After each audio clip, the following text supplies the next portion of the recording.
Physical का chemical kinetics, जिसमें numerical वाला पार्ट आता है, ठीक है। उसके बाद तुम्हारा थ्योरेटिकल वाला पार्ट शुरू हो जाएगा, तो तुम्हें लगेगा थोड़ा सा कि केमिस्ट्री, यस केमिस्ट्री इजी है, जिनको न्यूमेरिकल से खौफ है, जिनको केमिस्ट्री, जिनको न्यूमेरिकल्स का फियर है, उनको थोड़ा सा रिलैक्सेशन मिलेगा आने वाले 2 चैप्टर्स में।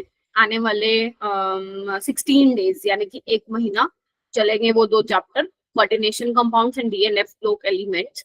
तो उसमें तुम्हें अच्छा लगेगा। देन फिर हम ऑर्गेनिक पे जंप कर जाएंगे।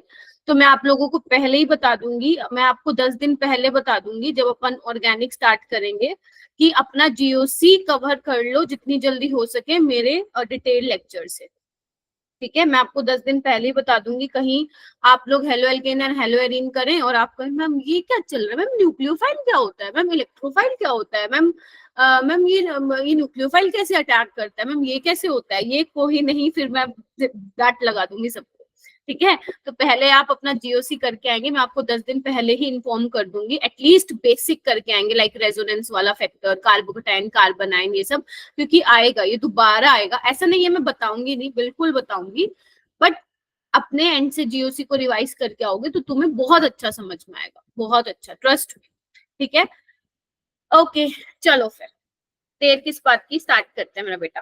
तो आज का लेक्चर क्या रहेगा, आज के लेक्चर में हम रेट लो के बारे में डिस्कस करेंगे कि रेट लो क्या होता है ना, कुछ कुछ टर्म्स डिस्कस करेंगे हम, लाइक ऑर्डर ऑफ रिएक्शन क्या होता है ना, एलिमेंट्री रिएक्शंस क्या होती है, कॉम्प्लेक्स रिएक्शंस क्या होती है, मॉलिक्यूलरिटी क्या होती है, ये सब we will discuss in today's class, ठीक है।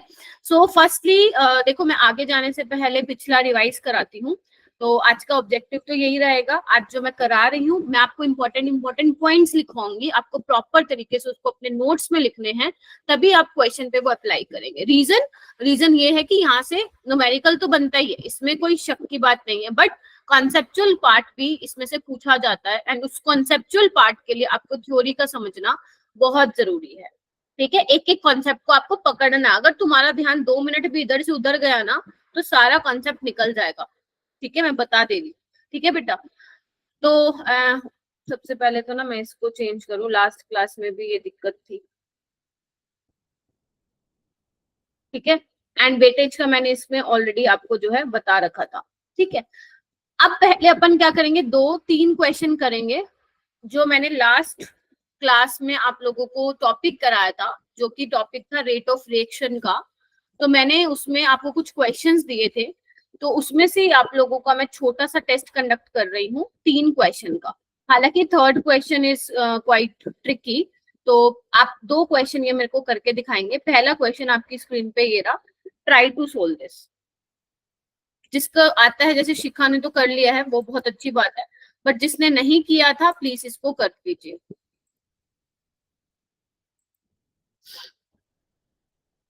इसको अभी करो सारे बच्चे।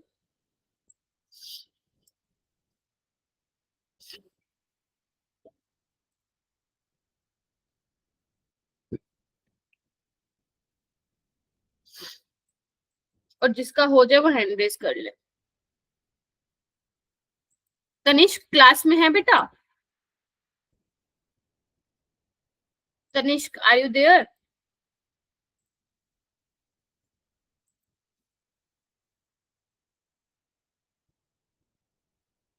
तनिष्क क्लास में है तो सही, बट सुन रहे हो क्या मुझे?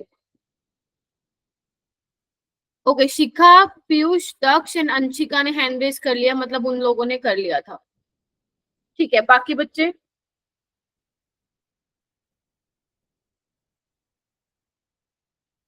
मिसबा कर लिया था?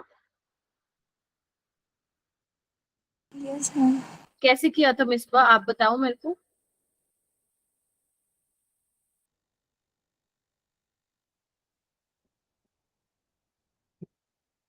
मैम पहले इसका फॉर्मूला पुट किया था, अच्छा, क्या लिखा तुमने? माइनस डेल्टा हम्म, अंडर ब्रैकेट N2O5। हाँ, मैं डी बाई डी टी लिख देती हूँ, ठीक है। Yes ma'am. अब यहाँ पे हाफ नहीं लगाऊं?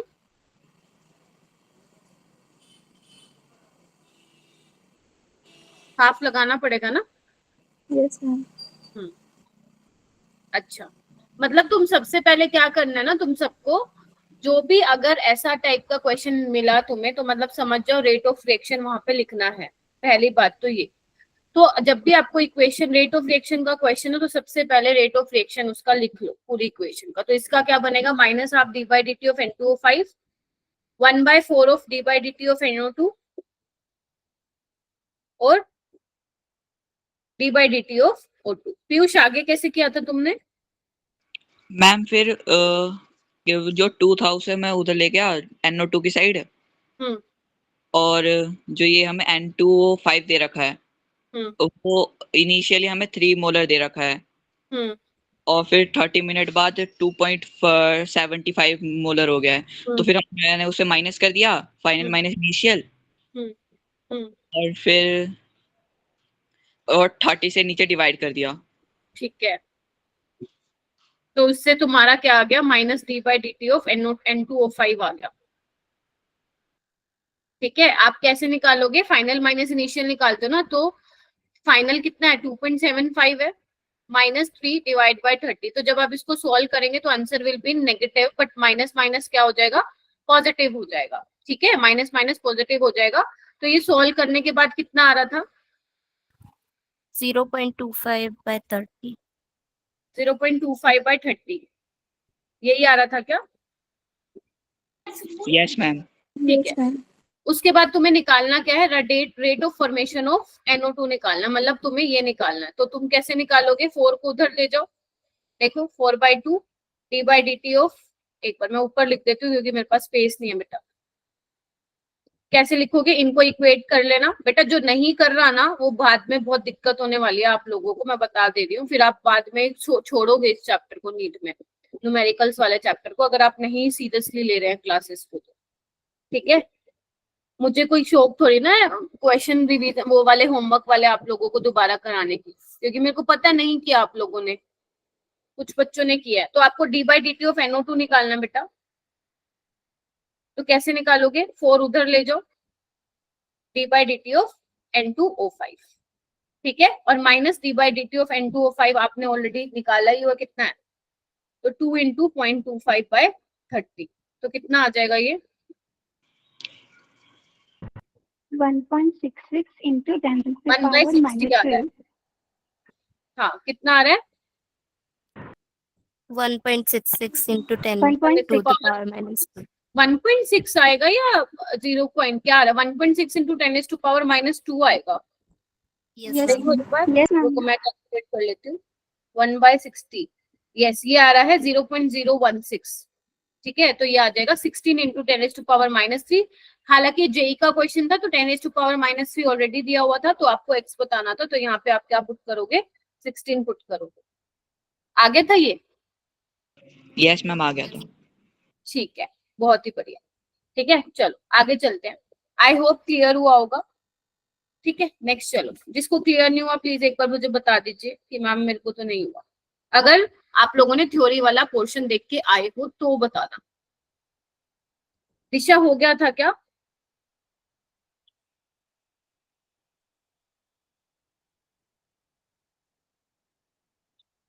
ओके, ये वाला क्वेश्चन कीजिए, क्वेश्चन नंबर 2। ओके ग्रेट, ये वाला क्वेश्चन कीजिए।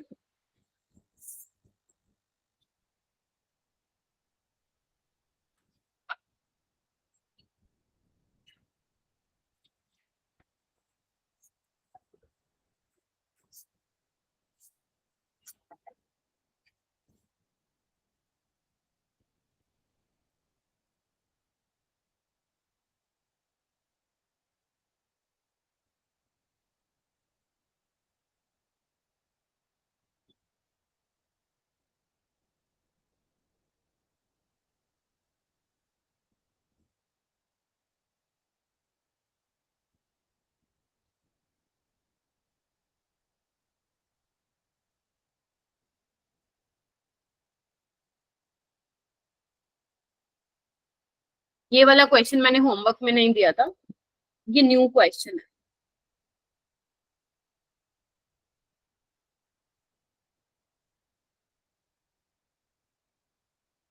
कोमल आपने कर लिए थे बेटा क्वेश्चन? मंतशा आपने?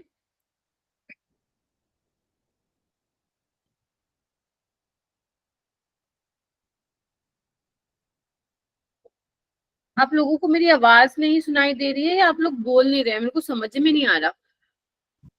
मैम आ रही है। हाँ, कोमल एंड मंदशा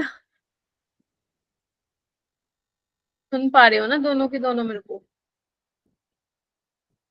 हाँ, तो मैं वही पूछ रही हूँ क्यों नहीं किया। चलो ठीक है, मैं क्लास के बाद बात करूंगी। ठीक है, करो भाई, करो जल्दी से करो।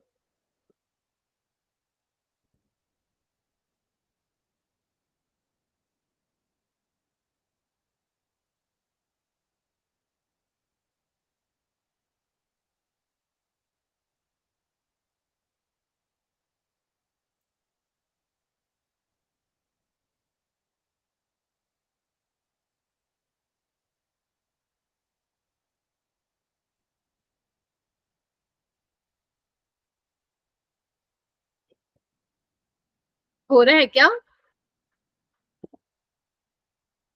दक्ष हो रहा है? पीयूष, दिशा, अंशिका, यस मैम हो रहा है। शिखा, मिसबा, साक्षी, सना, आयुष। चलो अप्रोच बताओ मेरे को। आंसर तो तुम लोग टाइम लगाओगे निकालने में। कौन बताएगा अप्रोच? हैंड रेस कीजिए अपना।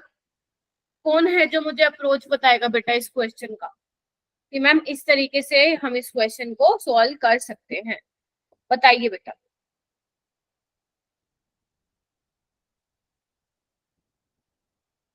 कोई भी नहीं बताएगा क्या? ऐसा तो मैंने कुछ दिया ही नहीं इस क्वेश्चन में। ऐसा तो अपन ने किया था लास्ट क्लास में।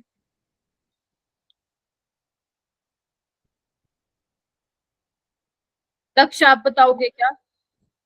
एक तो ना माइक अनम्यूट करके बोलो प्लीज। अंशिका कह रही है first we will write rate of reaction. ठीक है, हम इसको ऐसे ही करें क्या? Yes ma'am.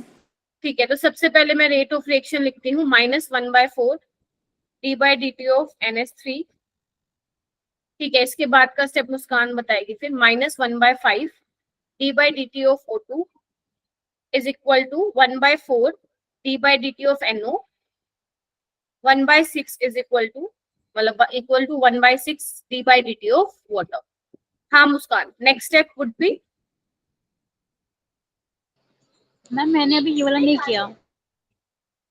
कौन सा किया था फिर? मैम फर्स्ट वाला किया था। फर्स्ट पार्ट किया था क्या? Yes ma'am. हाँ वही मैं पूछ रहा हूँ, अभी तो मैंने कोई पार्ट करवाया ही नहीं।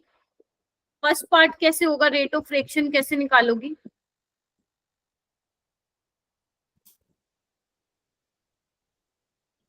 शिखा कैसे निकालोगी रेट ऑफ रिएक्शन?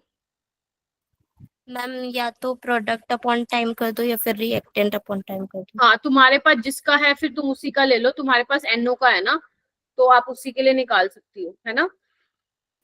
यस तो मैम। अपने पास क्या है? 1/4 D by D T of NO, क्योंकि मुझे इसी की बात करके और बाकी किसी की मुझे इंफॉर्मेशन नहीं है। ठीक है, तो आप कैसे निकालोगे बेटा? NO का रेट कैसे निकालने वाले हो? इसको कैसे सोल्व करोगी शिखा? मैम इसमें NO की वैल्यू रख देंगे ना। NO की वैल्यू रख देंगे। D by D T NO की वैल्यू दी हुई है हाँ, हमें। 1.08 into 10 to power -2 divide by 3 second, है ना? ऐसे ही तो निकालते हो ना, change in concentration per unit time, यही निकालते हो ना। टाइम आपको 3 सेकेंड दिया हुआ है एंड आपको NO की कंसंट्रेशन दी हुई है। तो जब आप इसको सोल्व करोगे तो कितना आएगा? कोई मुझे बताएगा क्या कितना आएगा? Ma'am 9 into 10 raised to the power -4. 9 into 10 to power -4, यही आ रहा है। 2.9 into 10 raised to power -2। कितना आ रहा है? 0.9। 0.9 into 10 raised to power -2। अच्छा, मतलब फिर इस हिसाब से तो 9 into 10 to power -3 आना चाहिए, बट मेरे पास जो आंसर है वो है 9 into 10 to power -2 है। सोल्व करना है इसको, एक बार कैलकुलेट करना। नो मैम मिस्टेक थी, आ गया आंसर। आ गया? 1.08 डिवाइड बाय 12, तो यस ये आएगा 0.09 into 10 to power -2, that is 9 into 10 to power -4। ठीक है, ओके। 3 पे ही कैंसिल हो जाएगा, 108 सीधा, है ना। अब आपको निकालना कि आपका फर्स्ट पार्ट हो चुका, now you have to find out the disappearance of ammonia. Disappearance of ammonia का मतलब क्या है, तुम्हें ये निकालना माइनस d/dt ऑफ अमोनिया। कैसे निकालोगे, कितना आएगा, निकालो सारे बच्चे, माइनस d/dt ऑफ अमोनिया कैसे निकालोगे। वेरी गुड, 2 बच्चों ने हैंड रेज किया है, 3 बच्चों ने। हाँ शिप्रा बताओ। मैम इसका 0.54 into 10 की पावर -2।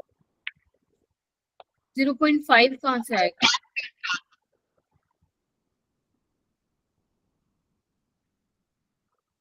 दिशा यस मैम। कैसे। मैम ये मैंने थर्ड वाले का बता दिया। अरे बाबा नहीं, सेकंड वाले का बताओ, rate of disappearance of ammonia. कोई बात, -0.36 into 10 की पावर -2। माइनस कैसे आएगा, माइनस नहीं आएगा। माइक म्यूट करो बेटा एक बार अपना। हाँ तो बेसिकली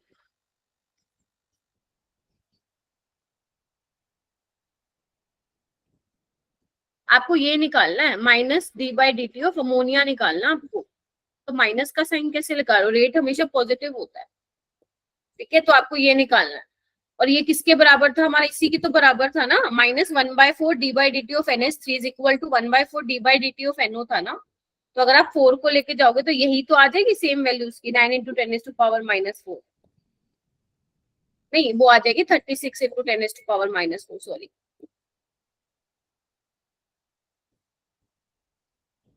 ठीक है, अब इसका निकालो, स्टीम का निकालो। स्टीम बोले तो वाटर की बात कर रहा है ये क्या होगा, कितना आ रहा है, मुझे डायरेक्ट आंसर बताओ, मैं सोल्व नहीं करूंगी। कि rate of formation of steam यानी कि d/dt ऑफ H2O कितना आ रहा है तुम लोगों का। मैम 54 into 10 की पावर -4। वेरी गुड, बहुत बढ़िया, 54 into 10⁻⁻4 ये आ रहा है, ठीक है। तो इस तरीके से आप क्या कर सकते हो, इनको सॉल्व कर सकते हो। सिर्फ एक छोटा सा टेस्ट था ये देखने के लिए कि आप लोगों ने मेरी बात कितनी सुनी थी लास्ट क्लास में। और मेरे को ये फील हो रहा है कि मोस्ट ऑफ द स्टूडेंट्स जो हैं उन्होंने घर जाके रिवाइज ही नहीं किया, ठीक है। तो मैं एक बच्चे की स्टोरी बताती हूँ, 5 मिनट लगेगा, 5 मिनट भी नहीं, थोड़ा सा कम। एक स्टूडेंट है, मतलब मेरा ग्रेड 12 में स्टूडेंट था, एंड स्टार्टिंग में उसने बहुत अच्छे से पढ़ाई नहीं किया था। अब मुस्कान, हाँ कोई बात नहीं बेटा, इट्स ओके।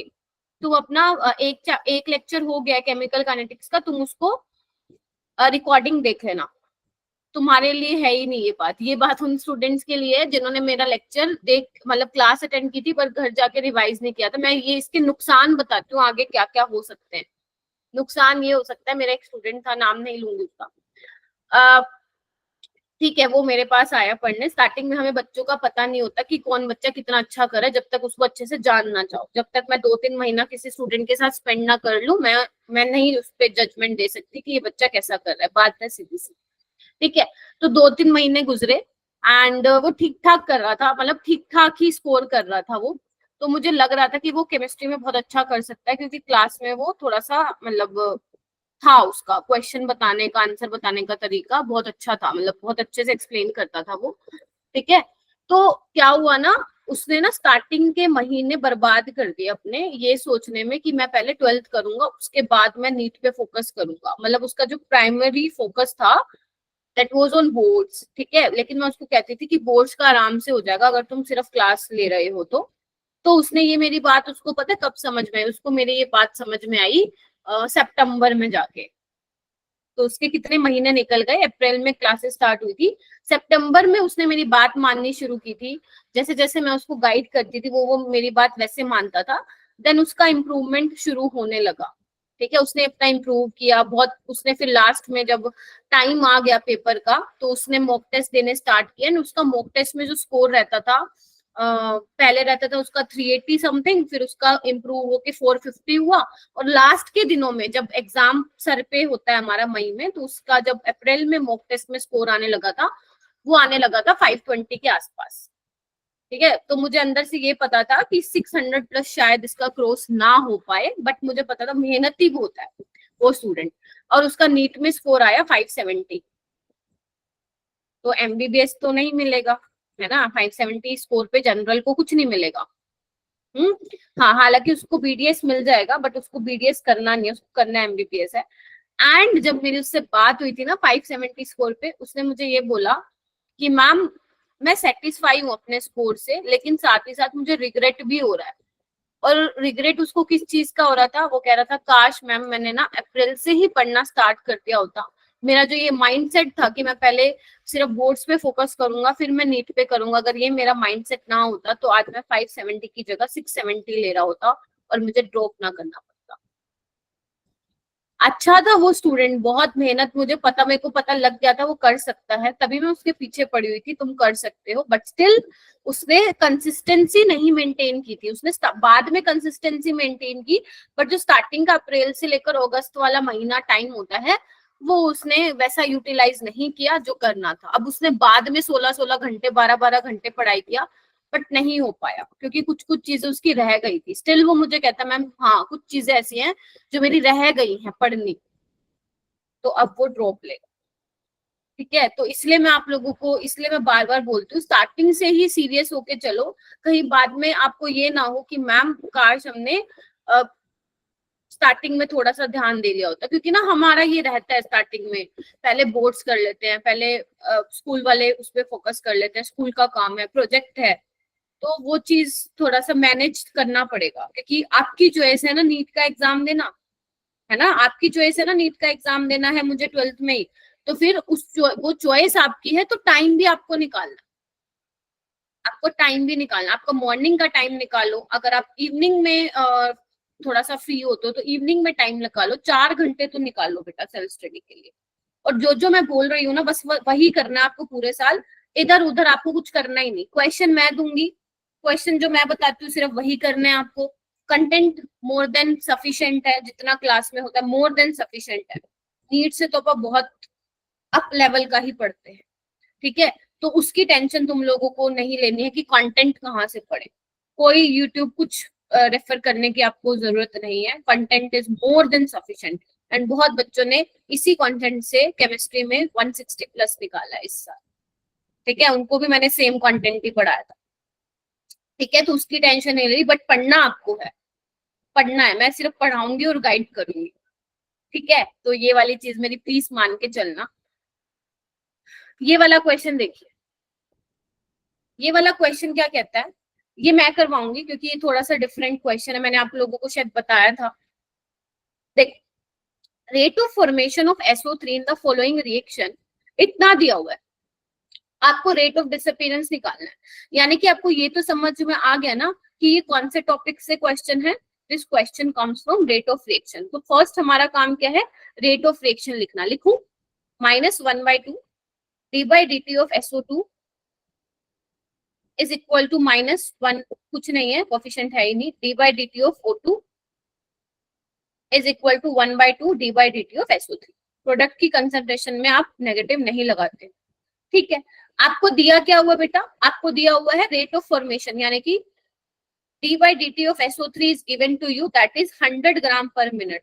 पर एक बात बताओ, क्या मैंने तुम्हें रेट ग्राम पर मिनट में बताया था? ये तो यूनिट ही नहीं होती थी उसकी। रेट ऑफ रिएक्शन की यूनिट क्या बताई थी मैंने? मोल पर लीटर पर सेकंड बताई थी, यस मैम, है ना, या मैंने बताई थी तुम लोगों को वो एटमॉस्फेयर पर सेकंड अगर प्रेशर में है, या मैंने कहा था आप मोल्स की टर्म में भी लिख सकते हो, यानी कि फिर मोल पर मिनट हो जाती।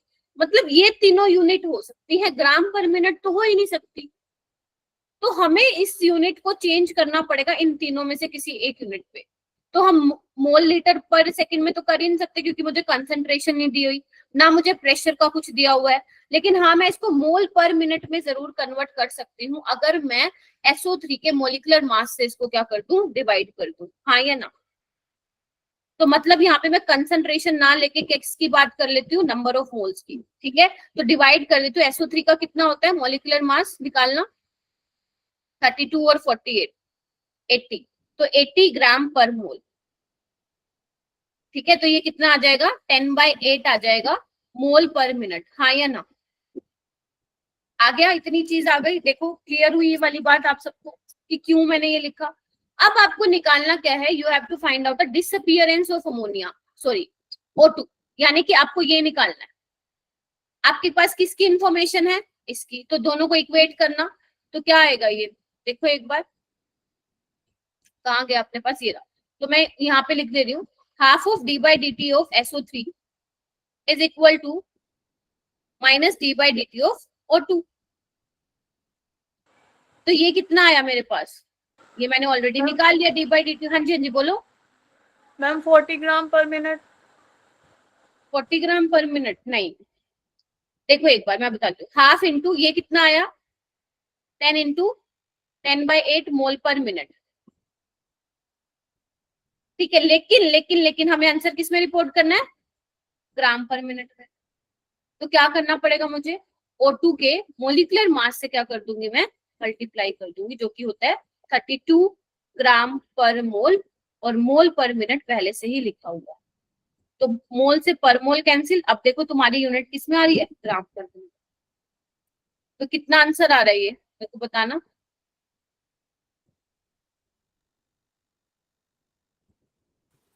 ट्वेंटी ग्राम पर मिनट आ रहा है। यानी कि हमने क्या किया, ध्यान से सुन लो फिर से, अपने पास रेट दिया हुआ था ग्राम पर मिनट में, बट हमें पता है ग्राम पर मिनट में तो होता ही नहीं, या तो मोल पर मिनट में होगा, या मोल पर लीटर पर सेकंड में होगा, या एटमॉस्फेयर पर सेकंड में होगा, अगर प्रेशर होगा तो बार, पास्कल, व्हाटएवर भी था, ठीक है। लेकिन ऐसा तो था नहीं, तो हमने क्या किया, डिवाइड कर दिया मोलिकुलर मास से, क्योंकि फिर मोल पर मिनट में आ जाएगा। बट आंसर रिपोर्ट करना है ग्राम पर मिनट में, तो आप क्या करेंगे फिर, O2 के मॉलिक्यूलर मास से क्या कर देंगे, मल्टीप्लाई कर देंगे, so that your answer should be in ग्राम पर मिनट। तो आंसर वुड बी 20 ग्राम पर मिनट, ठीक है जी। ये एक टाइप का क्वेश्चन था जो मुझे आप लोगों को बताना था, ठीक है। अभी तक नीट में ऐसा नहीं आया ग्राम पर मिनट से, बट आ सकता है, और इसमें कोई लंबी कैलकुलेशन भी नहीं है, तो मैंने किया समझाया, तो टाइम टेकिंग है, बट अगर नीट में आया तो कम टाइम में ही सोल्व हो जाएगा, ठीक है। अच्छा, उसके अलावा मैंने कंसंट्रेशन, आपको वो फैक्टर्स अफेक्टिंग बता दी थी कि कौन कौन से फैक्टर्स जो है वो अफेक्ट करते हैं रेट ऑफ रिएक्शन को। कंसंट्रेशन रिएक्टेंट की, नेचर क्या ले रहे हो रिएक्टेंट का, टेम्परेचर हो गया, कैटलिस्ट हो गया, सरफेस एरिया हो गया, ये सब रेट ऑफ रिएक्शन को डिपेंड करते हैं, और इन पे हमारी डिटेल्ड क्लास होगी। टेम्परेचर वाले पे पूरा हमारा 1 घंटे का डिस्कशन होगा, कैटलिस्ट पे हमारा 40 मिनट का डिस्कशन होगा, कंसंट्रेशन वर्सेस टाइम, तो बहुत सारी चीजों को हम डिटेल में पढ़ने वाले हैं आने वाली क्लासेस, ठीक है। अभी हेडिंग डालेंगे आप सब, रेट लो, एक एक चीज मैं लिखवाती जा रही हूँ, उसको लिखते जाओ, सो दैट क्वेश्चन सोल्व होते जाए आप लोगों से। तो सबसे पहले हेडिंग डालेंगे मेरा बेटा, रेट लो, डाल दी, चलो। अब रेट लो क्या होता है मैम, रेट लो क्या होता है, रेट लो क्या कहता है, ये आपके स्कूल के एग्जाम में आता है, डिफाइंड रेट लो, लेकिन नीट में नहीं आएगा, नीट में क्वेश्चन आएंगे। तो रेट लो आपको पता होना चाहिए होता क्या, लिखो पहले लिख लो फिर समझाती हूँ। इट इज एक्सपेरिमेंटली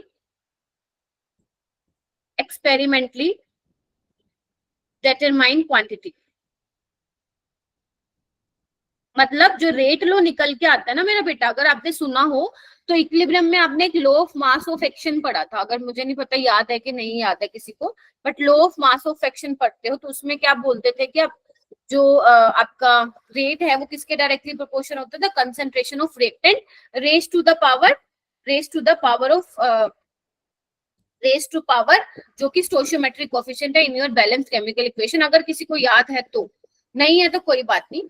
रेट लो में क्या होता है बेटा, जो रेट लो निकल के आता है ना वो एक्सपेरिमेंटली निकल के आता है, मतलब थ्योरेटिकली आप नहीं बता सकते हो किसी भी रिएक्शन का रेट लो क्या होगा, ये सब एक्सपेरिमेंटली डिटरमाइन किया जाता है, पहली चीज, ठीक है। सेकेंड पॉइंट लिखेंगे सारे बच्चे कि जो रेट ऑफ रिएक्शन है, rate of reaction is directly related to, is ऐसे लिख लो, is related to concentration of reactant मेरा बेटा।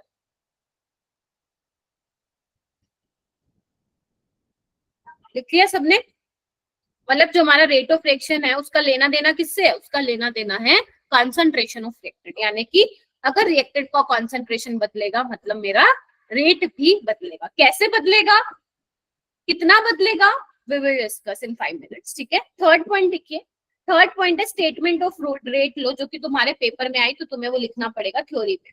लिखो at constant temperature, at constant temperature, देखो मैं शॉर्टकट में लिख रही हूँ, कांस्टेंट ऑन टेम्परेचर आप पूरा लिखेंगे। Rate of reaction at constant temperature, rate of reaction at any time is directly proportional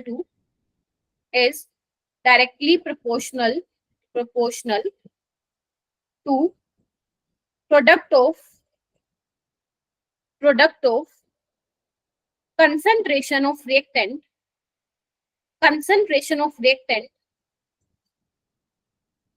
at same time, each raised to some power, not same power, some power, which determine only experimentally.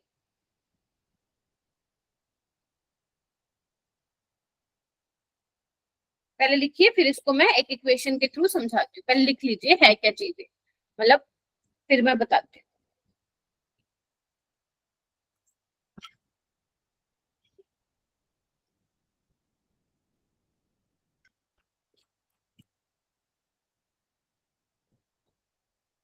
I hope लिख लिया हो सभी बच्चों ने. देखो जैसे मान लो, okay, तो पहले हेडिंग डालो रेट लो एक्सप्रेशन, फिर मैं उसको समझाती हूँ कि रेट लो है क्या. इन जनरल मैं एक इक्वेशन कंसिडर करती हूँ, A B B gives product. ठीक है. अब जो रेट होगा ना मेरा बेटा, रेट मैंने क्या बोला, rate of reaction at any time is directly proportional to the product of concentration of reactant. मतलब जो रेट होगा वो डायरेक्टली प्रोपोर्शनल होगा किसके, concentration of product of concentration of reactant, यानी कि ए की कंसंट्रेशन इनटू पी की concentration raise to some power. तो मैं मान लेते हैं लेट्स से कि alpha, this is beta. Ma'am A और बी क्यों नहीं लिया, अभी बताती हूँ. अल्फा बीटा सम पावर, ठीक है. तो ये आपका क्या हो जाएगा मेरा बेटा, रेट लो हो जाएगा. यहाँ पे जनरली हम ऐसे लिखते हैं. ठीक है जी. देखो अब प्रोपोर्शनलिटी को हटाओगे तो कोई कांस्टेंट आएगा, और यहाँ पे जो कांस्टेंट आता है मेरा बेटा वो क्या आता है, स्मॉल के. ध्यान रखना कैपिटल के नहीं होता, स्मॉल के होता है. जो कैपिटल के होता है that will be your that was your equilibrium constant, but this is some rate constant. A की पावर अल्फा, बी की पावर बीटा, वेयर लिखो, where K is rate constant. K क्या है, रेट कांस्टेंट है. और alpha और beta क्या है, लिखो, अल्फा है ऑर्डर विद रिस्पेक्ट टू ए.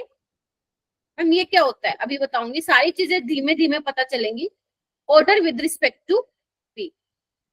आगे आप पढ़ेंगे कि ये पर्टिकुलर रिएक्शन फर्स्ट ऑर्डर की है, सेकंड ऑर्डर की है, कौन से ऑर्डर की है. तो बेसिकली अल्फा और बीटा क्या बताते हैं कि ए के रिस्पेक्ट में क्या ऑर्डर है और बी के रिस्पेक्ट में क्या ऑर्डर है. अगर आप अल्फा प्लस बीटा कर देते हैं तो ये आपको क्या बताता है, ओवरऑल ऑर्डर बता देता है रिएक्शन का, कि पूरी रिएक्शन का ऑर्डर क्या है, 1 है 2 है क्या है, ये सब आपको बता देता है. इसको भी हम डिटेल में ही पढ़ने वाले हैं. पहले आप लिख लीजिए. रेट लो लिखने आ गया. रेट लो का मतलब क्या होगा ये समझ में आ गया तुम्हें. जब आप रेट लो लिखेंगे तो आपको ध्यान रखना है आपको किससे लेना देना है, आपको लेना देना है ओनली कंसंट्रेशन ऑफ रिएक्टेंट से. पावर क्या है, इसका पावर, इसका जो अल्फा बीटा, ध्यान रखना अल्फा ए के बराबर हो भी सकता है, अल्फा ए के बराबर नहीं भी हो सकता है. ठीक है, कीप इन माइंड. और बीटा बी के बराबर हो भी सकता है, बीटा बी के बराबर नहीं भी हो सकता. मतलब जो ये पावर है ये इनके स्टोशियोमेट्रिक कोएफिशिएंट, ध्यान रखना जो आपकी इक्वेशन होगी पहले तो वो बैलेंस्ड होनी चाहिए. ठीक है. और ये जो अल्फा है वो ए के बराबर हो भी सकता है, नहीं भी हो सकता. कब होगा बराबर, कब नहीं होगा, ये हम अभी डिस्कस करेंगे थोड़ी सी देर में.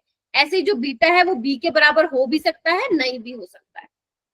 ठीक है. तो आप रेट लो को बैलेंस्ड केमिकल इक्वेशन में जो स्टोशियोमेट्रिक कोएफिशिएंट यूज हो रहे हैं उनसे आप डिटरमाइन नहीं कर सकते हो. इसलिए मैंने बोला था कि रेट लो एक एक्सपेरिमेंटली डिटरमाइन क्वांटिटी है. आप उसको एक बैलेंस्ड केमिकल इक्वेशन को नहीं देख के बता सकते हो कि ये रेट लो होगा. ठीक है, लिख लीजिए पहले इतना. ठीक है, हाँ हाँ बोलो बेटा. मैम रेट लो एक बार दोबारा बता दो। रेट लो में क्या होता है, ऑर्डर ऑफ रिएक्शन। दक्ष मैंने अभी बोला ऑर्डर ऑफ रिएक्शन, अभी मैं डिटेल में बताऊंगी, अभी तो मैंने नहीं बताया कि ऑर्डर ऑफ रिएक्शन क्या होता है, ठीक है। हाँ, तो हाँ मैं क्या कह रही थी, रेट लो क्या होता है, रेट इज जहां पे जो रेट है वो डायरेक्टली प्रोपोर्शन होता है product of concentration of reactant raise to the sum power, बस यही मैंने बताया, ठीक है। तो रेट लो में क्या होता है, आपको कंसंट्रेशन ऑफ रिएक्टेंट से लेना देना होता है, क्या होता है वो product of concentration of reactant, ये रिएक्टेंट है ना, और रेज टू सम पावर। अब वो पावर जो है अल्फा बीटा वो ए के बराबर हो भी सकती है, नहीं हो सकती। सेम बीटा बी के बराबर हो भी सकता है, नहीं भी हो सकती। आगे लिखो रेट कांस्टेंट। जो रेट कांस्टेंट है उसको हम बेटा वेलोसिटी कांस्टेंट भी बोलते हैं, किसी किसी बुक में उसको वेलोसिटी कांस्टेंट भी लिखा मिलेगा, और किसी किसी बुक में आपको लिखा मिलेगा स्पेसिफिक रेट।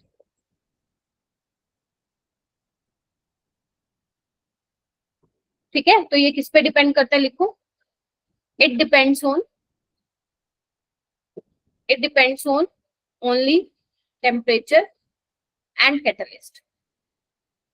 याद करो बेटा, इक्विलिब्रियम चैप्टर जब मैं आपको पढ़ाती थी तो मैं उसमें बोलती थी इक्विलिब्रियम कांस्टेंट सिर्फ टेम्परेचर पे डिपेंड करता है, तो यहाँ पे भी जो रेट कांस्टेंट है वो टेम्परेचर पे डिपेंड करेगा। कैटलिस्ट का क्या काम है वो आपको आगे पता चलेगा।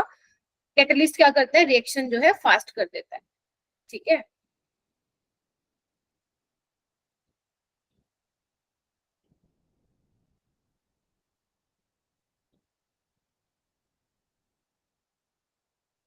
लिख लिया ये,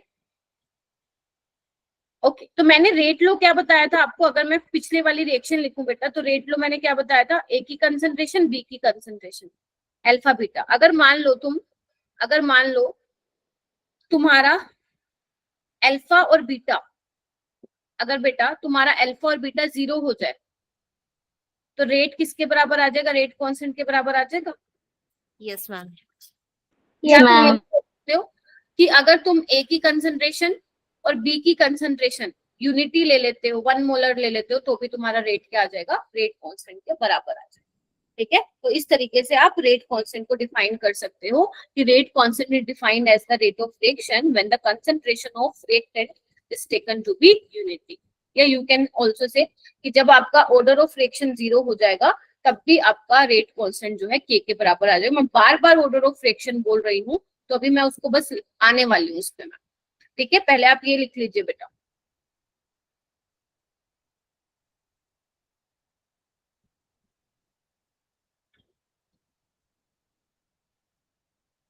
चलो ओके। उसके बाद हम बात करते हैं unit of rate constant. Unit of rate constant देखो, लिखो बेटा इस पे, unit depends on power of concentration, power of concentration in rate लो। याद है रेट लो में मैं क्या लिख रही हूँ, कंसंट्रेशन ही तो लिख रही हूँ। मान लेते हैं तुम्हारा ए से पी में चेंज हो रहा है, तो अगर बेटा मुझे इसके लिए रेट लो लिखना हो तो क्या मैं ऐसे ही लिखूंगी कि ए की पावर कुछ होगी, तो मैं मान लेती हूँ वो ए की पावर एन, ऐसे ही लिखूंगी मैं रेट लो को। कंफर्म कीजिए मुझे। और ये क्या होता है, where n is order of reaction, n is order of reaction. अब तुम्हें थोड़ा सा क्लियर होने लगेगा कि ये है क्या चीज, ठीक है। अच्छा अब ध्यान से सुनना, अगर मुझे यूनिट्स निकालनी है रेट कांस्टेंट की तो मैं कैसे करूंगी, क्या लिखूंगी, रेट बाय ए की पावर एन लिखूंगी, हाँ या ना। यस अच्छा, रेट की यूनिट क्या बताई थी मैंने तुम्हें लास्ट क्लास में, कोई मुझे बताएगा। Inverse second inverse. Very good, mole litre inverse second inverse, ठीक है। और कंसंट्रेशन की यूनिट क्या होती है, मोल पर लीटर होती है, और इसकी पावर क्या लिख दूं, एन, हाँ या ना।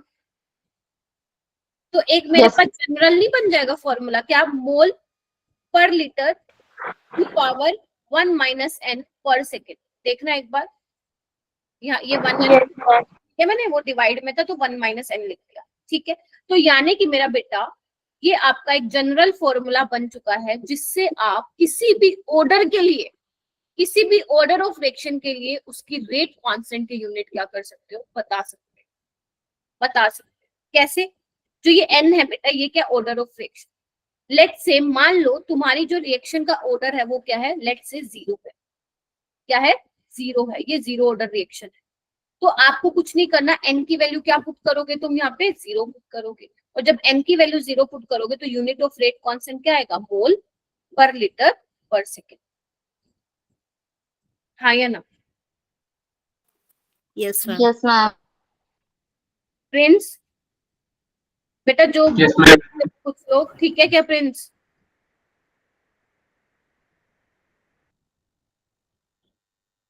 ठीक है, अगर मैं बात करूंगी फर्स्ट ऑर्डर की, तो यहाँ पे n1 लोगे, तो जब n1 लोगे तो यूनिट क्या आएगी, सेकंड पर सेकंड पर इनवर्स। सेकंड। अगर मान लो तुम n इज इक्वल टू 2 लेते हो, मान लो सेकंड ऑर्डर की रिएक्शन है, तो यहाँ पे n इज इक्वल टू 2 पुट करोगे, यानी कि 1 - 2 - 1, तो मोल इनवर्स लीटर पर सेकंड आ जाएगा। ऐसे वो तुम्हें कुछ भी दे सकता है, n3 दे सकता है, 3/2 दे सकता है ना, 5/2 दे सकता है, कुछ भी दे सकता है, तुम्हें कुछ नहीं करना। n की बस ये जनरल फॉर्मूला ध्यान रखना है कि यूनिट ऑफ रेट कांस्टेंट क्या होता है, मोल पर litre raise to the power 1 - n पर सेकंड। जो भी तुम्हें वो n की, जो भी तुम्हें ऑर्डर ऑफ रिएक्शन देगा, तुम n की वैल्यू वहां पे पुट कर देना, एंड तुम इससे रेट कांस्टेंट की यूनिट निकाल सकते हो। कई बार होता है वो लीटर की जगह डेसीमीटर क्यूब भी दे देता है, तो घबराना नहीं है। जो 1 लीटर होता है वो किसके बराबर होता है मेरा बेटा, वो 1 डेसीमीटर क्यूब के ही बराबर होता है। ठीक बात है क्या? हाँ जी, यस मैम। देख रही हूँ मैं कितने बच्चों का थम्स अप आ रहा है। मंतशा, ओके, एक बच्चा एक ही बार। कोमल, आपको मेरी आवाज आ रही है क्या? पहले शायद मैंने आपको बोला था, आपने सुना नहीं। मैम अब आ रही है। अच्छा, ओके। कुछ बच्चों की हो सकता है फर्स्ट क्लास हो, तो उनको पहले वाला लेक्चर देख लेना जितनी जल्दी हो सके।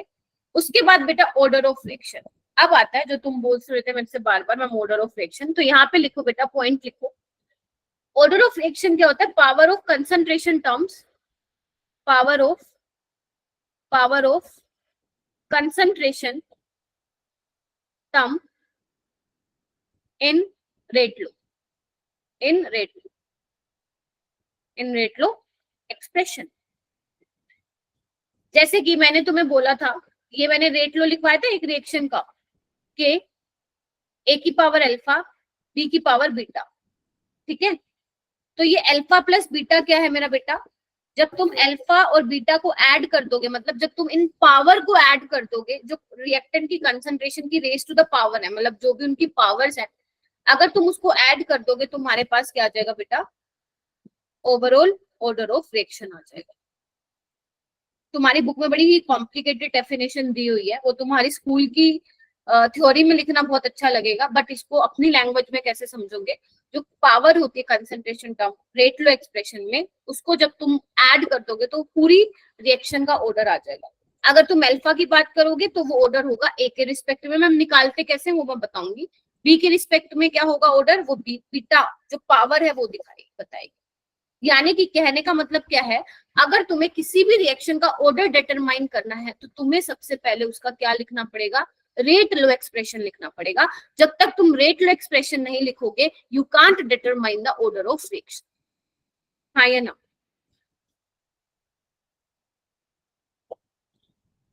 ठीक है, तो अगर तुम्हें ऑर्डर ऑफ रिएक्शन डिटरमाइन करना है, तो तुम्हें रेट लो पता होना चाहिए, कहीं पे लिखी। ठीक है, ओके नेक्स्ट, ये यहाँ पे लिखो मोस्ट इंपॉर्टेंट पॉइंट, ये तुम लोगों के लिए पॉइंट लाई हूं मैं, most important point, most important point लिखो इसको। The partial order with respect to a particular reactant shows that how much times rate becomes on changing the concentration of that reactant. तुम्हें ये तो पता चल गया कि अगर रिएक्टेंट की कंसंट्रेशन चेंज होगी तो आपका रेट भी चेंज होगा, लेकिन वो कितने टाइम से चेंज होगा, वो क्या होता है वो मैं भी बताती हूँ। पहले एक बार जल्दी से 2 लाइनें लिख लो, 2 लाइनें लिख लो।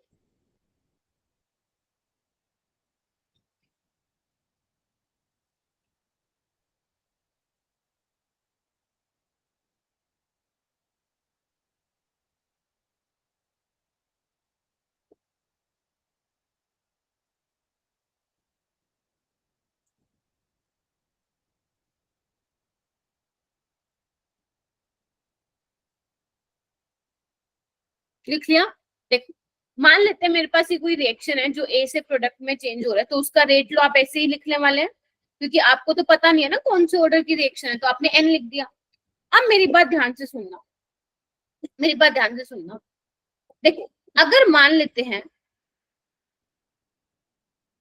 अगर मेरी रिएक्शन 0 ऑर्डर की है, तो मतलब मेरी n की वैल्यू क्या होगी? 0 होगी। यस और नो? Yes ma'am.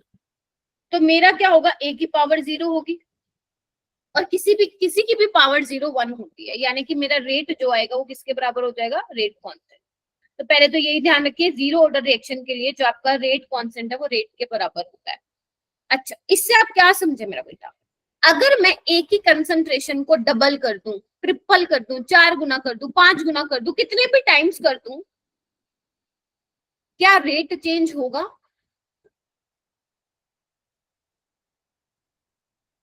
बोलो। No ma'am. हाँ, नो सीधी सी मैम। बात है, क्योंकि रेट डिपेंड ही नहीं कर रहा ना कंसंट्रेशन ऑफ रिएक्टेंट पे, तो वो कैसे चेंज होगा? तो तुम एक ही कंसंट्रेशन में कितना टाइम्स चेंज कर दो, रेट विल रिमेन सेम।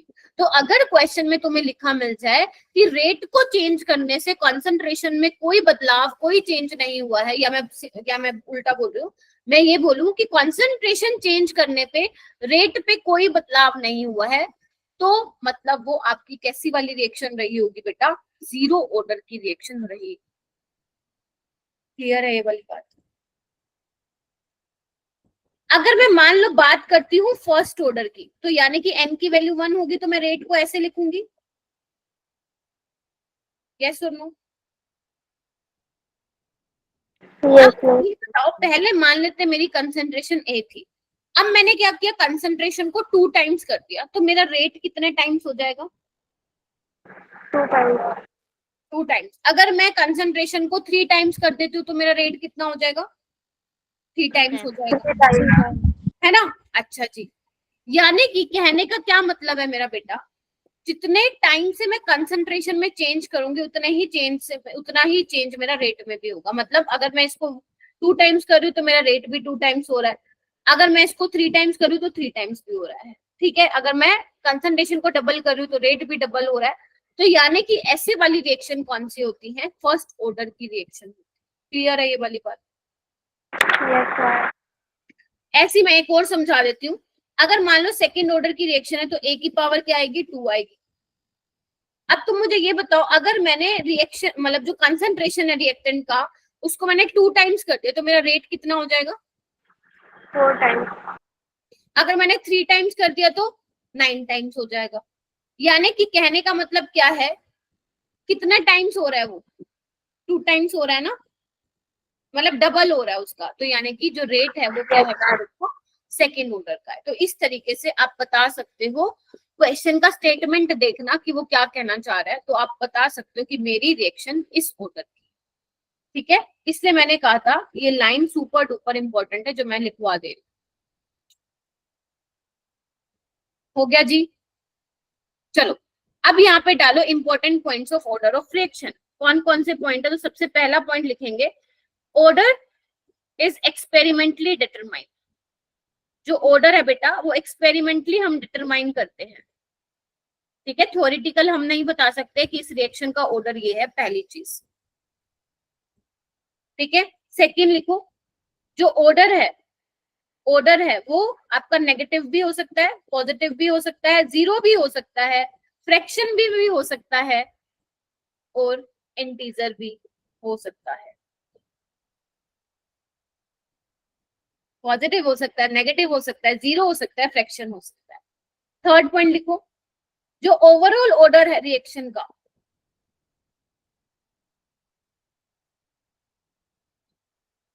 वो क्या होगा? 0 या 0 से ज्यादा होगा। ध्यान रखना, इंडिविजुअल ऑर्डर आपका नेगेटिव, पॉजिटिव, जीरो, फ्रैक्शन हो सकता है, बट जो ओवरऑल ऑर्डर आप निकालते हो ना पावर को ऐड करने पे, वो आपका या तो 0 होगा, नहीं तो 0 से ज्यादा होगा, उससे कम नहीं। ये वाले पॉइंट्स पता है कहां बन के आते हैं? जब आपसे पूछता है बताओ भाई, which of the following statement regarding order of reaction is correct, is incorrect, not true, true, वहां पे ये आप लोगों के काम आएंगे इंपॉर्टेंट। ठीक है, फोर्थ लिखो, reaction condition changed, then order of reaction also changed. ये बहुत ज्यादा इंपॉर्टेंट पॉइंट नहीं है कि अगर मान लो आप रिएक्शन में कोई चेंज करते हो, कोई कंडीशन टेम्परेचर वगैरह या मतलब कुछ भी करते हो, तो उसका ऑर्डर ऑफ रिएक्शन भी क्या हो जाएगा, चेंज हो जाएगा। मतलब रिएक्शन कंडीशन ही बदल दी तुमने तो ऑर्डर भी चेंज हो जाएगा, क्योंकि जब आप कोई केमिकल रिएक्शन कराते हो वो किसकी प्रेजेंस में हो रहा है ये बहुत मैटर करता है। आप क्या कंडीशन रख रहे हो, टेम्परेचर प्रेशर क्या है, उसमें क्या डाल रहे हो, डिपेंड करता है। ठीक है, लिखो, हो जाएगा क्या, जल्दी से इसको लिख लो बेटा। क्वेश्चन स्टार्ट करते हैं फिर हम। कितने क्वेश्चन है, 1 2 3 4, 4 क्वेश्चन करने हैं पहले तुम।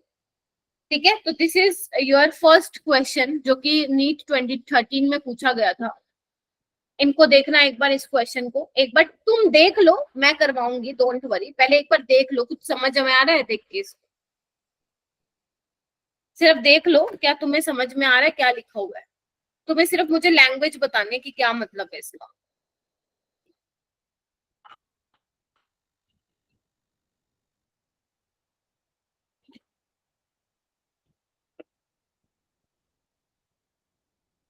शिखा क्लियर हो गया क्या है लिखा हुआ? Yes ma'am. वेरी गुड, बाकी बच्चे एक बार पढ़ लीजिए। कोमल वेरी गुड,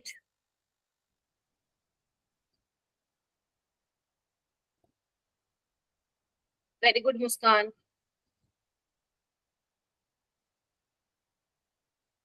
आंसर नहीं बताना।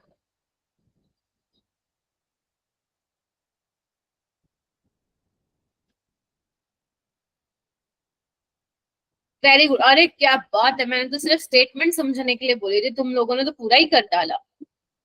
क्या बात है, इजी लग रहा है क्या?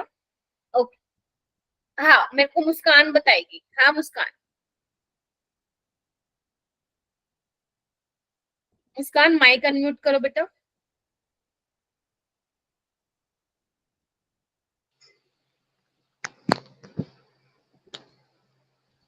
मैम इसमें 2 का स्क्वायर और 3 का स्क्वायर हो जाएगा। 3 का स्क्वायर हो जाएगा, 3 का 2 का क्यूब हो जाएगा। Yes ma'am. यहाँ पे जो रेट होगा वो कैसे लिखोगे बेटा, उन्होंने देखो क्या बोला है, ए के रिस्पेक्ट में ऑर्डर कितना 2 है और बी के रिस्पेक्ट में 3 है। लक्ष्य तेरा नहीं हुआ बेटा? देखो तो आप लिखोगे कैसे इसको, ऐसे ही लिखोगे क्योंकि product of concentration of reactant होता है। ए के रिस्पेक्ट में ऑर्डर कितना है 2 और बी के रिस्पेक्ट में कितना बोला उसने, 3 बोला है। ठीक है जी, अच्छा। अब मैम हमें कैसे पता चला ए बी है, क्योंकि उसने बात ही उसकी कर रखी है ना, जिसके ऑर्डर की बात की हुई है, मतलब वो रिएक्टेंट का कॉन्सेंट्रेशन है ना, क्योंकि उस पे तो प्रोडक्ट की कंसेंट्रेशन पे तो डिपेंड ही नहीं कर रहा।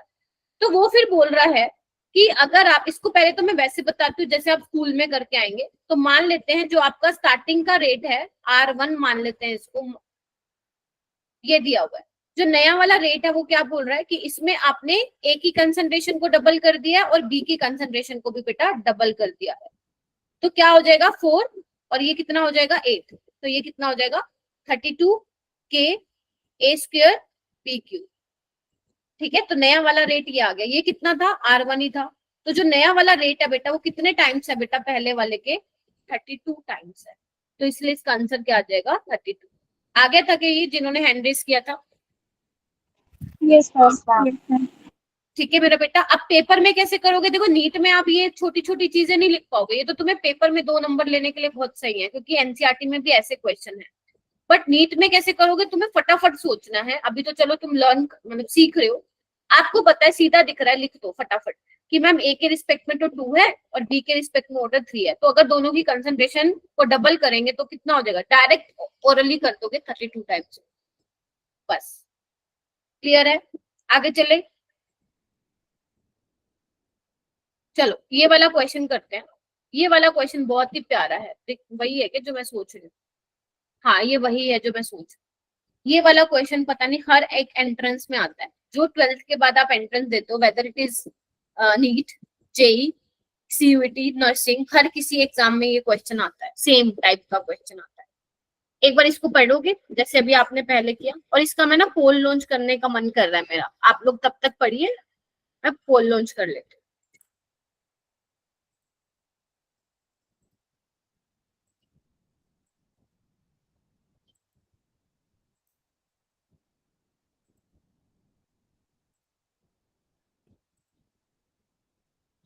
देखो मेरा बेटा, मैंने लॉन्च कर दिया, ABCD है, जिसका हो जाए वो वोट कर दे।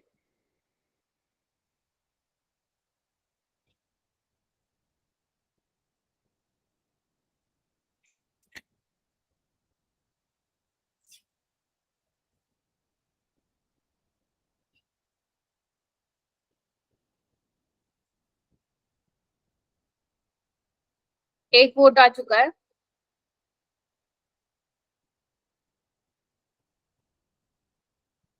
तनिष्क, आप क्लास में नहीं हो आज,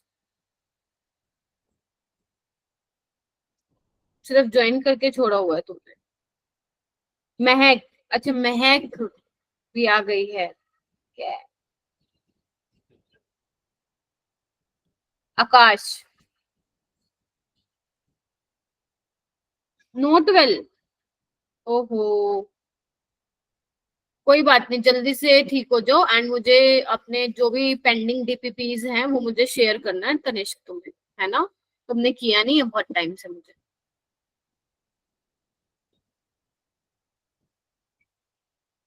अच्छा, फीलिंग नॉट वेल, तुम तो स्टार्टिंग में प्रेजेंट भी नहीं थे तनिष्क, मैंने तुम्हें आवाज लगाई थी, यू डिडंट रिस्पॉन्ड। रिकॉर्डिंग देख लेना, ठीक है? मैम मेरे गूगल मीट पे कोड शो नहीं हो रहा है। शो नहीं हो रहा, हाँ ये कुछ बच्चों के साथ इश्यू आ रहा है, कोई बात नहीं दिशा, अगर हो गया तो आप हैंड रेज कर लेना, जिनके नहीं पोल दिख रहा है। ठीक है, तो ठीक है, times up, times up. 9 vote आए हैं पूरी क्लास में, बहुत ही अच्छा रिस्पॉन्स नहीं है आप लोगों का। ठीक है, तो टोटल 10 वोट्स आए हैं। मुझे वो वाले बच्चे हैंड रेज करो जिनका आंसर आ रहा है डी ऑप्शन। नहीं नहीं नहीं नहीं नहीं नहीं नहीं नहीं, वो बच्चे नहीं, जिनका बी फॉर बॉल आ रहा है, वो बच्चे हैंड रेज करेंगे जिनका आंसर बी आ रहा है, बी। शिखा का आ रहा है बी, मुस्कान का आ रहा है, और बताओ। ओके, 5 बच्चों ने, वैसे वोट तो ज्यादा मिले थे पी को, शिवानी का। ठीक है, ये बच्चे हैंड्स डाउन कर लो एंड वो बच्चे हैंड रेज करो जिनका डी आ रहा था, D, D for dog. Anshika, तुम्हारे 2 आंसर कैसे आ रहे हैं, बी और डी? हाँ, सना, मिसबा एंड दिशा के आ रहा है, डी ऑप्शन आ रहा है, और आई थिंक इन तीनों ने ही वोट किया था, तो यस, डी ऑप्शन इसका करेक्ट होगा बेटा, बी ऑप्शन गलत है। देखो, क्वेश्चन की स्टेटमेंट को पढ़ते हैं। पीयूष, आवाज Yes, आ रही है? yes, question ma'am. की स्टेटमेंट को पढ़ना है एक बार।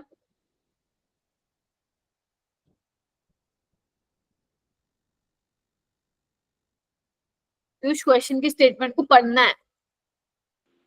Okay, ma'am.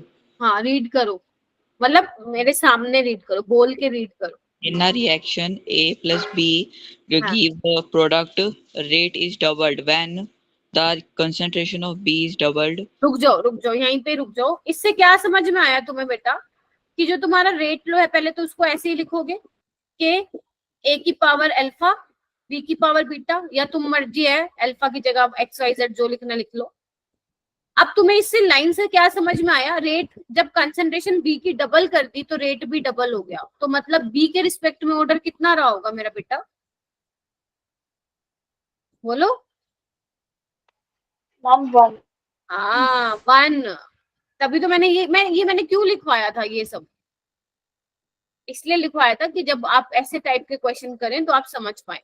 मतलब जब तुमने बी की कंसंट्रेशन डबल की तो रेट भी डबल हो गया, इट मींस ऑर्डर जो है बी के रिस्पेक्ट में हमें मालूम पड़ गया कितना है, 1। एक चीज पता चल गई। आगे चलो पीयूष, आगे पढ़ना। And rate increases by a factor of 8 when the concentration of both the reactant A and B are doubled. Rate मतलब low. वो बोल रहे हैं, हाँ रेट लो बताना है, मतलब वो ये बोल रहे हैं कि अगर आप ए और बी की कंसंट्रेशन को डबल कर दे रहे हो तो आपका रेट 8 फैक्टर से इंक्रीज कर रहा है, डबल कर दिया मैं, और रेट जो है 8 टाइम से इंक्रीज कर गया, नया वाला रेट। तो यानी कि ए के रिस्पेक्ट में क्या ऑर्डर रहा होगा मेरा बेटा, बताना सारे। मैम ए 2। के हाँ 2, अब कैसे आ गया, ए के रिस्पेक्ट में क्या रहा होगा, 2 रहा होगा, तभी तो रेट क्या हो गया है, 8 टाइम्स हो गया है, यानी कि इसका आंसर क्या होगा फिर? क्लियर हुआ ये वाली बात? मतलब इसमें तुम्हें कंफ्यूज करने के लिए क्या बोल दिया, पूरा घुमा दिया था तुम्हें इस क्वेश्चन में। तो अपने को क्या करना है, ऐसे टाइप के क्वेश्चन में देखो कुछ ना फिक्स टाइप के क्वेश्चन होते हैं, मतलब कुछ स्पेसिफिक टाइप के क्वेश्चन होते हैं जिसमें थोड़ा सा ध्यान देना पड़ता है। तो ये वन ऑफ दोज क्वेश्चन है जिसको आपको अपनी नोटबुक में लिखना है, क्योंकि ऐसा क्वेश्चन एक बार नहीं बहुत बार आया है, अलग अलग लैंग्वेज से ट्विस्ट करके पूछा गया है। तो ऐसे क्वेश्चन में आपको क्या करना है, लाइन बाय लाइन चलना है। पहले देखो बोल क्या हुआ, पहले देखो बोला है कि बी की कंसंट्रेशन डबल होगी तो रेट भी डबल हो गया। मैम ये वाली चीज तो आपने बोला था फर्स्ट ऑर्डर में होती है, यानी कि बी के रिस्पेक्ट में फर्स्ट ऑर्डर। फिर उसने दूसरी लाइन बोली कि जब ए और बी की कंसंट्रेशन को डबल कर दिया तो रेट 8 टाइम्स हो गया। तो अब बी की कंसंट्रेशन को तुम डबल कर रहे हो, ठीक है कर दिया, और बी के रिस्पेक्ट में 1 ऑर्डर है, और कंसंट्रेशन को तो तुम डबल कर रहे हो, रेट 8 टाइम्स हो होगा, मतलब ऑर्डर क्या रहा होगा, इस तरीके से तुम्हें एग्जामिनेशन हॉल में सोचना है। तो यानी कि ए का ऑर्डर 2 रहा होगा, तभी जो है कंसंट्रेशन डबल करने पे 8 टाइम्स हो गया होगा। 2 2 जा 4 2 जा 8। क्लियर है ये वाला पॉइंट? चलो ये वाला क्वेश्चन करेंगे सारे। क्वेश्चन नंबर जिसपे 16 और 17 लिखा हुआ है जल्दी से कीजिए।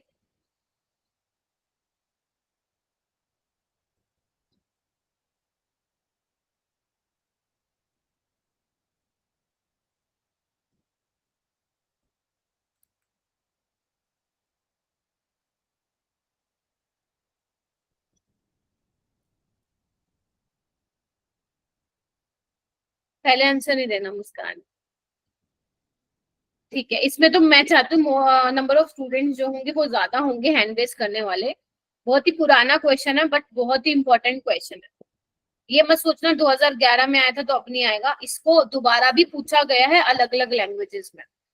वेरी गुड मेरे, अरे क्या बात है, 14 स्टूडेंट का हैंड रेज है क्लास में, क्या बात है, 15 बच्चों का, बहुत ही बढ़िया। सबका आंसर क्या आ रहा है जल्दी से चैट बॉक्स में डालो, डालो चैट बॉक्स में। D4 डाल्टन अंकल जी, ठीक है। मैं मेरे पहले वाले बैच को बोल रही थी कि ए का तो अपन ने नाम रख दिया एम्स दिल्ली, अब तुम सोच के आओगे BCD का नाम क्या रखना है, ठीक है, ये काम तुम्हारा है। डी आंसर आएगा इसका, ठीक है, बिल्कुल ठीक है, पहला तो बिल्कुल ठीक है। Order can be determine experimentally, order is not influenced by, yes. Stoichiometric coefficient जो है बैलेंस केमिकल इक्वेशन के कभी भी डिसाइड नहीं करेंगे कि इसका क्या होगा, ऑर्डर क्या होगा रिएक्शन का। ऑर्डर ऑफ रिएक्शन क्या होता है, sum of a power of the concentration term, and order of reaction is always a whole number. This is wrong statement because order of reaction can be negative, positive, zero as well as fraction. 17 बताओ। Very good, ये तो बहुत simple question था, मोल पर litre पर second आ जाएगा। सिर्फ तुम्हें ये चीज ध्यान रखनी थी कि जो जनरल फॉर्मूला होता है यूनिट ऑफ रेट कांस्टेंट का, दैट इज मोल पर litre raise to the power 1 minus n पर सेकंड। जिस ऑर्डर की बात करके n को पुट कर दो, ठीक है। चलो नेक्स्ट हेडिंग डालेंगे, rate law for elementary reaction. Ma'am ये क्या पंगा है, लिखो पहले इसको, पहले लिखो ये सिंगल स्टेप रिएक्शन होती है,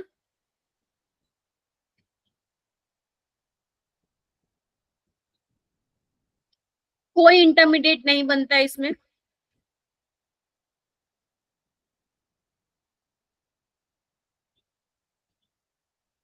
मतलब कहने का मतलब क्या है, अगर आपने थोड़ा सा GOC पढ़ा है तो आपको पता होगा जो कार्बोकेटायन कार्बन आयन होते हैं ये सारे आपके इंटरमीडिएट्स होते हैं। अगर आपको याद हो तो ये पढ़ते हैं हम कि रिएक्टेंट जो आपका रिएक्शन हो रही है, रिएक्टेंट डायरेक्ट प्रोडक्ट में चेंज नहीं होता है, उससे पहले वो इंटरमीडिएट या ट्रांजिशन स्टेट बनती है। याद है किसी को? तो अपन ने पढ़ा था। तो बेटा या तो ट्रांजिशन स्टेट बनेगा, इंटरमीडिएट बनेगा। तो इस वाली जो एलिमेंट्री रिएक्शंस होती है वो सिंगल स्टेप में ही होती है, मतलब जिसमें बॉन्ड ब्रेक और बॉन्ड फॉर्मेशन साइमल्टेनियसली होता है। इसमें सिंगल स्टेप रिएक्शन में जब आपको मैं आगे हेलोएल्केन एंड हेलोएरीन पढ़ाऊंगी तो वहां पे SN1 SN2 आएगा, है ना। पर मैं अभी उसको यहाँ पे एग्जाम्पल नहीं ले रही, हालांकि मैं वो एग्जाम्पल ले सकती हूँ, बट पढ़ा ही नहीं आप लोगों ने SN1 SN2, तो कैसे लूंगा एग्जाम्पल, ठीक है। तो इतना ध्यान रखो कि सिंगल स्टेप रिएक्शन होती है, इनमें ट्रांजिशन स्टेट बनती है, कोई इंटरमीडिएट किसी तरीके का नहीं बनता है, मतलब एक ही स्टेप में ये रिएक्शन हो जाती है, कंसर्टेड मैकेनिज्म होता है, ठीक है। जैसे एक एग्जांपल लेते हैं, मान लो मेरे पास ये है, ये एक रिएक्शन लिखी है मैंने जनरल। ध्यान रखना बेटा इसमें एक चीज बहुत ध्यान रखना, रिएक्शन शुड बी बैलेंस्ड। अगर आपकी रिएक्शन बैलेंस नहीं है तो काम खराब हो जाएगा, कबाड़ा हो जाएगा। ठीक है, तो हम क्या लिखते हैं बेटा, रेट कैसे लिखते हैं हम, के ए की पावर, मतलब ए की कंसंट्रेशन और बी की कंसंट्रेशन ऑफ रिएक्टेंट का प्रोडक्ट लिखते हैं, और यहाँ पे हम रेस टू सम पावर लिखते हैं। लेकिन इसमें बात ये अच्छी है मेरा बेटा कि इसमें अल्फा ए होगा और बीटा ए। मैम ये आपने कैसे बोल दिया, अभी तो आप बोल रहे थे कि order of reaction experimentally determine किया जाता है, अब आपने बैलेंस केमिकल इक्वेशन पे कैसे लिख दिया। बेटा मैंने बिल्कुल ठीक बोला था, मैं उससे बात से बिल्कुल भी नहीं मुक रही हूँ कि ऑर्डर ऑफ रिएक्शन जो है आपका एक्सपेरिमेंटल डिटरमाइन किया जाता है। मैंने बोला था, याद करो स्टार्टिंग में, कि अल्फा ए के बराबर हो भी सकता है, नहीं भी हो सकता। तो वो ए के बराबर कब होगा, in case of elementary reaction. क्यों होगा, ध्यान से सुनो मेरा बेटा। एक बात बताओ, जब कोई रिएक्टेंट ले रहे हो आप, डायरेक्ट वो प्रोडक्ट में चेंज हो रहा है, मतलब इस रिएक्शन को देख के आपको क्या लग रहा है कि A mole of A B mole of B के साथ रिएक्ट करके ही प्रोडक्ट बनाया होगा, और तो उसमें कुछ घुस के नहीं आया होगा अपने आप, हाँ या ना। Yes ma'am. ठीक है, कोई रिएक्शन Yes, ma'am. ठीक है, तो मतलब ए मोल ऑफ ए और बी मोल ऑफ बी ही आपको चाहिए सो दैट आपका प्रोडक्ट बन जाए। तो यानी कि बेटा, यानी कि ए के रिस्पेक्ट में ऑर्डर कितना ही रहेगा, ए ही रहेगा, और बी के रिस्पेक्ट में ऑर्डर कितना रहेगा, बी रहेगा। तो यानी कि एलिमेंट्री रिएक्शन के केस में ऑर्डर ऑफ रिएक्शन निकाल पाना इजी है। क्यों, क्योंकि हमें क्या करना है, अगर हमारी एलिमेंट्री रिएक्शन है तो हमें क्या करना है, सिर्फ इक्वेशन को दिखना है, और ध्यान रखना वो इक्वेशन बैलेंस्ड होनी चाहिए, और आपको कुछ नहीं करना। जो स्टोइचियोमेट्रिक कोएफिशिएंट होंगे पर्टिकुलर रिएक्टेंट के, उन्हीं को उनकी पावर में लिखते हैं। क्लियर है ये वाली बात। Yes, ma'am. चलो इसका फोर्थ पॉइंट लिखो, जो मैंने अभी लेक्चर दिया उसको लैंग्वेज में लिखते हैं। इन एलिमेंट्री रिएक्शन, लिखो सारे बच्चे, इन एलिमेंट्री रिएक्शन जो ओवरऑल ऑर्डर होगा रिएक्शन का, ओवरऑल ऑर्डर ऑफ रिएक्शन, लिखो मेरा बेटा, overall order of reaction is sum of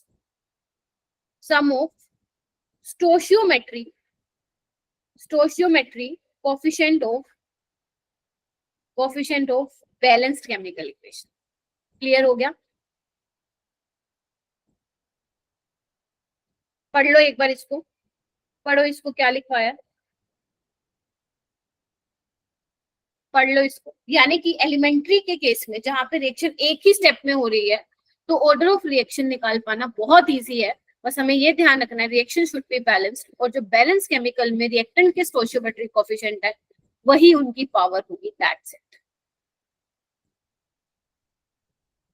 चलो आगे लिखो, फिफ्थ पॉइंट लिखो, जो बैलेंसिंग ऑफ इक्वेशन होगी मेरा बेटा, बैलेंसिंग ऑफ इक्वेशन होगी should be in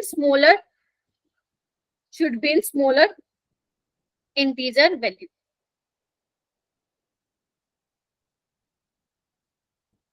मतलब जैसे मान लो मैंने ये लिखा a plus half B product, तो इसको आप ऐसे नहीं छोड़ोगे, है ना, आप ऐसे नहीं बोलोगे 1 और 1/2। इधर देखो, आप इसका रेट कैसे लिखोगे, यही लिखोगे ना, कि a की पावर 1 b की पावर 1/2, ऐसे लिखोगे ना, है ना। और इसका ओवरऑल ऑर्डर क्या आ जाएगा तुम लोगों का, 3/2, ऐसे लिखोगे ना। Yes ma'am. Yes, ma'am. लेकिन एक चीज ध्यान रखना मेरा बेटा,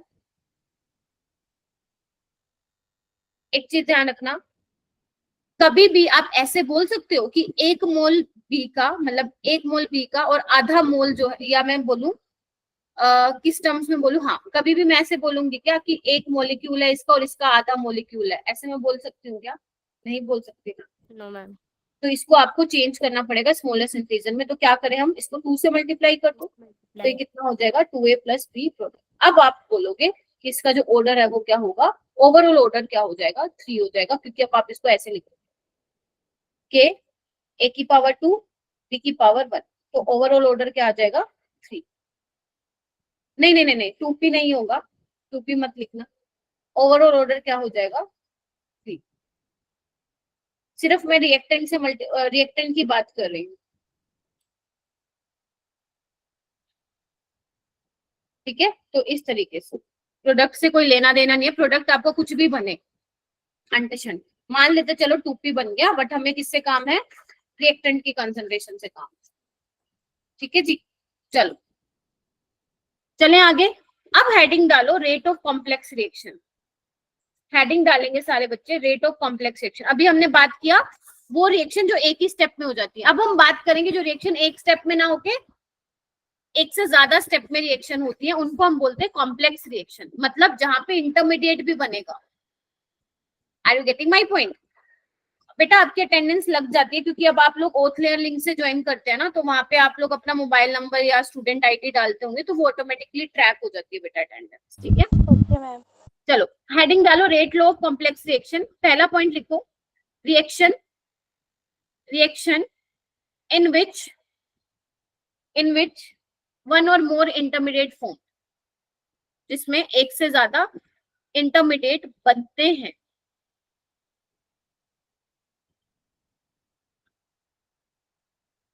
अच्छा तुम लोगों के पास डायरेक्ट लिंक आया, वो तुम्हारा भी ग्रुप नहीं बना ना इस वजह से, कोई बात नहीं, यस टेंशन नहीं लेने का, ठीक है? रिएक्शन जिसमें एक से ज्यादा इंटरमीडिएट बनते हैं, और ऐसी वाली रिएक्शन को हम क्या बोलते हैं? मल्टी स्टेप रिएक्शन बोलते हैं, यानी कि अब वो एक स्टेप में रिएक्शन मेरा बेटा नहीं हो रही है। जैसे एग्जांपल लूं, मान लो ये कोई रिएक्शन है तुम्हारी, ठीक है? ये रिएक्शन दो स्टेप में हो रही है। लेट्स से पहले क्या बन रहा है? ए प्लस बी, ए बी के साथ रिएक्ट करके डी बना रहा है, और डी जो है बी के साथ रिएक्ट करके सी बना रहा है। तो ये दो स्टेप में हो रही है रिएक्शन। अब देखो फाइनल जब तुम इसको ऐड करोगे तो ए प्लस टू बी सी बन रहा है, ठीक है? तो यहाँ पे इंटरमीडिएट क्या है मेरा बेटा? इंटरमीडिएट ये है, डी क्या है? Here D is an intermediate, ठीक है? तो कॉम्प्लेक्स रिएक्शंस क्या होती है मेरा बेटा? जिसमें इंटरमीडिएट बनता है और जो एक से ज्यादा स्टेप में होती है, वो दो में हो सकती है, वो तीन में हो सकती है, वो चार स्टेप में हो सकती है, वो कितने भी स्टेप में हो सकती है। जो एक ही स्टेप में हो रही है वो एलिमेंट्री है। मैम हमें कैसे पता चलेगा? पेपर में बिल्कुल वो मेंशन करके देगा। अगर उसने एक से ज्यादा स्टेप में रिएक्शन करवाई हुई है तो मतलब वो आपसे कॉम्प्लेक्स रिएक्शन की बात कर रहा है। अगर उसने कुछ दिया ही नहीं हुआ तो फिर आप उसको एलिमेंट्री रिएक्शन कंसिडर करके आ जाएंगे। क्लियर है बेटा? अब बात आती है कि ऑर्डर ऑफ रिएक्शन कैसे निकालेंगे। देखो एलिमेंट्री रिएक्शन में तो बहुत इजीली ऑर्डर ऑफ रिएक्शन निकल गया था, है ना? उसमें आपने क्या किया था? सिर्फ बैलेंस केमिकल इक्वेशन को देखा था और ऑर्डर बता दिया था। अब इसमें कैसे बताओगे? इसमें आप कैसे बताओगे कि मैम स्टेप 1 में ऑर्डर बताना है या स्टेप 2 में? क्योंकि आप इसको देख के तो ऑर्डर बता नहीं सकते हो कि ए के रिस्पेक्ट में 1 और बी के रिस्पेक्ट में 2 है। वो तो सिर्फ एलिमेंट्री में बता सकते हो। तो यानी कि कोई और तरीका ढूंढना पड़ेगा हमें रेट लॉ लिखने का, क्योंकि जब तक आप रेट लॉ नहीं लिखोगे ऑर्डर ऑफ रिएक्शन नहीं मालूम पड़ेगा, ठीक है? जो हमारा काम क्या है? रेट लॉ कैसे डिटरमाइन करेंगे in case of complex reaction, ठीक है? तो लिखिए, एक पॉइंट लिखिए, every step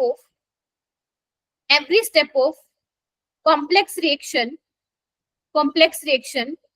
is an elementary reaction. बोल सकती हूँ मैं? ईच स्टेप एलिमेंट्री रिएक्शन की तरह बिहेव करेगा, है ना? बोलो हाँ या ना। यस मैम ठीक है। सेकेंड पॉइंट लिखो, rate law is determined by, लिखो सारे बच्चे, बहुत इंपॉर्टेंट पॉइंट है, बहुत सुपर डुपर, स्टार मार्क कर लो 5। Rate law is determined by the slowest step. Ma'am ये क्या पंगा है? क्या बोल रहे हो आप? अभी मैं बताती हूँ। इसमें मुझे एक स्लाइड चाहिए होगी बेटा, लेट मी जस्ट ऐड, एक मिनट रुक जाओ, मुझे बस एक सेकेंड दे दो, मुझे एक स्लाइड चाहिए होगी इसमें।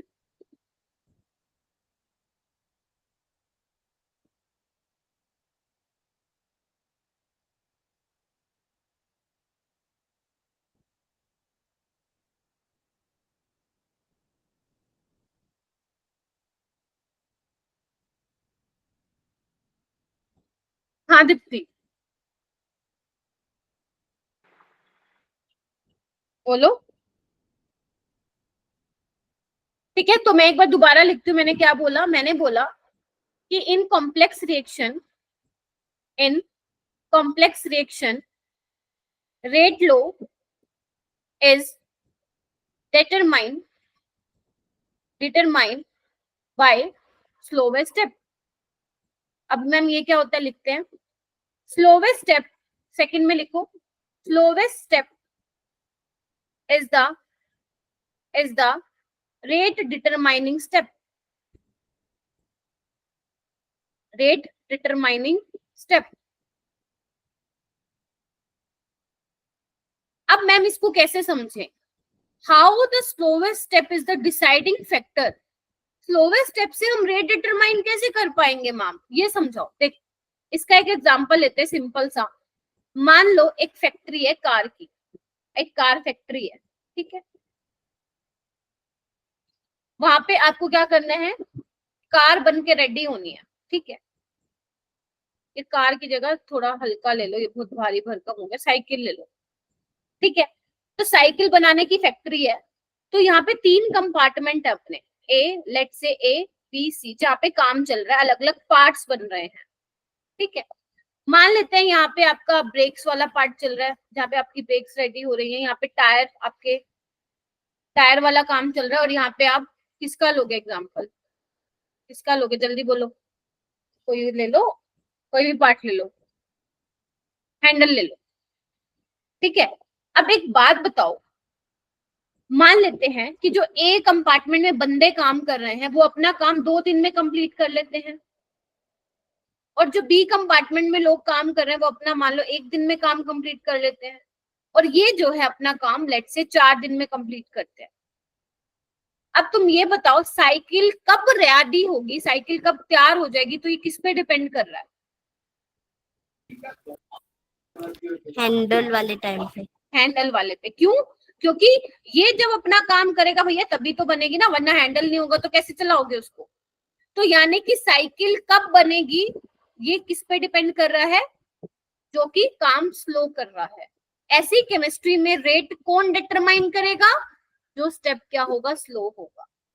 आई होप क्लियर हुआ होगा, ठीक है। तो रेट लो कौन डिटरमाइन करेगा, जो आपका स्लोवेस्ट स्टेप होगा। क्योंकि यहाँ पे भी बेटा जब तक ये अपना हैंडल वाला काम नहीं करेगा साइकिल बन के रेडी नहीं होगी। बेशक ये अपना काम बहुत ही अच्छे से किया हो ए और बी वाले, बट सी वाला तो तेज है ना, सी वाला तो धीरे है।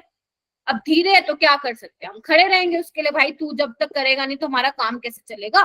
तो ऐसे ही इसमें है, रेट लो तब तक नहीं लिख पाओगे जब तक आपको स्लोवेस्ट स्टेप का ना पता हो। तो slowest step is the rate determining step, ठीक है जी। हाँ, अरे हाँ दक्ष, लिमिटिंग रिएजेंट वाला ही कॉन्सेप्ट है। जैसे लिमिटिंग रिएजेंट डिसाइड करता था ना प्रोडक्ट बनेगा, वहां ऐसी सेम ही है। यस, तुम वैसे भी रिलेट कर सकते हो, ठीक है। चलो अब इसके क्वेश्चन थोड़े से बेटा अच्छे टाइप के बनते हैं, इजी नहीं बनते हैं, थोड़े से डिफरेंट बनते हैं। हाँ शिप्रा। मैम जो जीरो ऑर्डर रिएक्शन होगी वो कॉम्प्लेक्स होगी। Yes, zero order reaction complex reactions होती, क्योंकि अगर मान लो एलिमेंट्री रिएक्शन होती तो एक तो रिएक्टेंट का मॉलिक्यूल पक्का होता ना, नहीं तो फिर रिएक्शन किसके बीच में हो रही होती, ठीक है। यस, जीरो ऑर्डर रिएक्शंस और कॉम्प्लेक्स रिएक्शंस, ये हालांकि मैं लिखवाती तुम्हें पॉइंट, बट आने वाले लेक्चर्स में, ठीक है बेटा। चलो जैसे ये क्वेश्चन है, ये नीट 2017 में आया था, पहले हम इसको करेंगे, ये मैं करवाऊंगी, इसके बाद ये तुम करोगे जेईई मेंस 2023 का, ठीक है जी। चलो दोनों बिल्कुल सेम क्वेश्चन है, ध्यान से सुनना, और तुम ही मेरे को बताओगे, तुम ही पढ़ोगे। ये तुम्हें एक कोई भी हाइपोथेटिकल रिएक्शन का मैकेनिज्म दिया हुआ है, ये रिएक्शन, और इसके बताया हुआ है कि ये 3 स्टेप में हो रही है। तो पहले तुम मुझे ये बताओ ये कैसे टाइप की रिएक्शन है, एलिमेंट्री और कॉम्प्लेक्स? Ma'am complex. कॉम्प्लेक्स है। और कॉम्प्लेक्स रिएक्शन है। और मैंने तुम्हें बोला था कॉम्प्लेक्स रिएक्शन में जो रेट डिटरमाइनिंग स्टेप होता है वो कौन सा होता है, स्लोवेस्ट स्टेप होता है। Yes ma'am.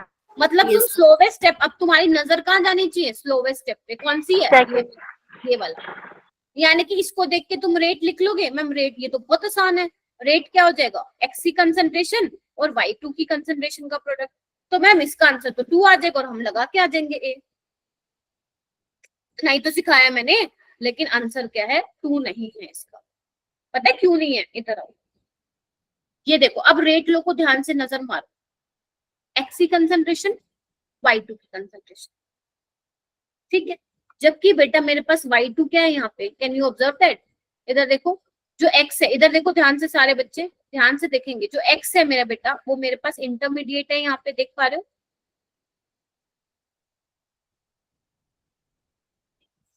X इंटरमीडिएट है ना इस रिएक्शन में मेरा, तो बेटा जब तुम्हारे, लिख लो कहीं पे अपनी लैंग्वेज में लिखो, जब तुम्हारे रेट लो में इंटरमीडिएट की कॉन्सेंट्रेशन आ जाए तो वो हाय तोबा वाली सिचुएशन हो जाएगी। यानी कि रेट लो में इंटरमीडिएट की कॉन्सेंट्रेशन अगर आ जाती है तो you have to remove the intermediate first, क्योंकि इंटरमीडिएट बेटा स्टेबल कहाँ होता है, इंटरमीडिएट तो उसका लाइफ टाइम ही बहुत कम होता है, वो तो मतलब इतना रिएक्टिव होता है, वो तो फटाफट प्रोडक्ट बनाना चाहता है।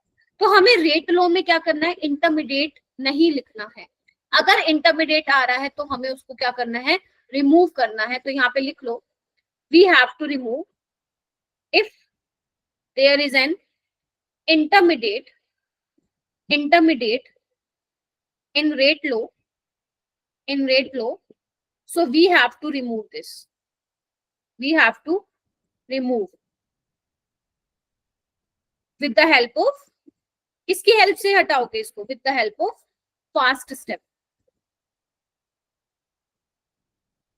ठीक है मेरा बेटा। अब मैम यहाँ पे फास्ट स्टेप तो दो हैं, फर्स्ट भी है थर्ड भी है, हमें कौन सा लेना है, आपको लेना है इक्विलिब्रियम वाला। कौन सा लेना है, इक्विलिब्रियम। मैं तरीका बता रही हूँ क्वेश्चन कैसे करोगे। एक बात बताओ, अगर मान लो, मैं थोड़ा सा इरेज कर देती हूँ, अगर मान लो जो फर्स्ट वाला है आपका, उसका इक्विलिब्रियम कांस्टेंट के इक्विलिब्रियम है, तो आप उसके लिए कैसे लिखोगे, के इक्विलिब्रियम कैसे लिखते थे, प्रोडक्ट बाय रिएक्टेंट लिखते थे। आई नो थोड़ा सा ट्रिकी है और इसमें घबराने की जरूरत नहीं है, एक बार समझ लो आ जाए। बोलो हाँ या ना, ऐसे ही लिखते थे क्या equilibrium constant, product bye reactant.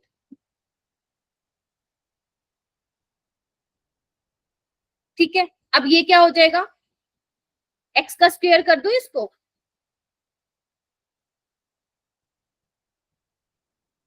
मुझे किसको हटाना है, एक्स को हटाना है, because x is my intermediate. तो इसमें क्या करोगे आप, एक्स की वैल्यू अलग निकाल लो, के इक्विलिब्रियम, और क्या आ जाएगा, ये x2 आ जाएगा, की पावर 1/2 है ना। अगर मैं स्क्वायर को हटाऊंगी, स्क्वायर रूट लगाऊंगी तो यही आ जाएगा ना। ये देखो ये आ गया मेरे पास, मैं नीचे वाली लाइन को हटा रही हूँ, अगर आप लोगों ने लिख लिया है तो बेटा। अब देखो हुआ क्या, अब ये x की वैल्यू रेट लो में पुट कर दो, रेट लो में पुट करो, कितना आएगा, ये आ रहा है, कितना आ गया x की वैल्यू, ये आ गया मेरे पास के इक्विलिब्रियम हाफ, x2 हाफ, ठीक है, और y2। ये तो कांस्टेंट है, इससे तो लेना देना है ही नहीं, क्योंकि हमें लेना देना किससे होता है, रिएक्टेंट की कंसंट्रेशन से। तो बताओ कितना ऑर्डर है, कितना ऑर्डर है, 1/2 + 1 यानी कि 3/2, दैट इज 1। आंसर क्या आया, यानी कि आपने क्या किया, सुन लो, अगर ऐसा कोई क्वेश्चन आ जाता है बेटा, आ सकता है क्योंकि ये बहुत सालों से पूछा नहीं है एग्जामिनर ने, दोबारा रिपीट हो सकता है क्वेश्चन। सबसे पहले आपको क्या करना है, चेक करना है whether the reaction is complex और एलिमेंट्री। दूसरी चीज, if the reaction is complex, sorry पहले स्टार्ट करते हैं एलिमेंट्री से। If the reaction is elementary then you have to do nothing. क्या करना है, just looking at the balance chemical equation and write down the stoichiometric coefficient, इसकी power में लिखते हैं ना concentration of reactant. But if the reaction is complex reaction, तो आपको क्या करना है, यू हैव टू क्या चेक करना है, keep an I on slow step. Slow step को देखना है, slowest step rate determining step होता है, रेट लो लिख लेना। रेट लो लिखने के बाद चेक कर लेना कि कहीं रेट लो में इंटरमीडिएट तो नहीं आ गया, अगर आ गया उसको हटाओ, आ गया उसको हटाइए। कैसे हटाओगे, फास्ट स्टेप से हटाओगे, जो इक्विलिब्रियम वाला स्टेप होगा। तो पहले आपके इक्विलिब्रियम लिख लीजिए, फिर जो आपको हटाना है उसके करस्पॉन्डिंग उसका वैल्यू निकाल लीजिए साइड में, हो जाएगा क्या।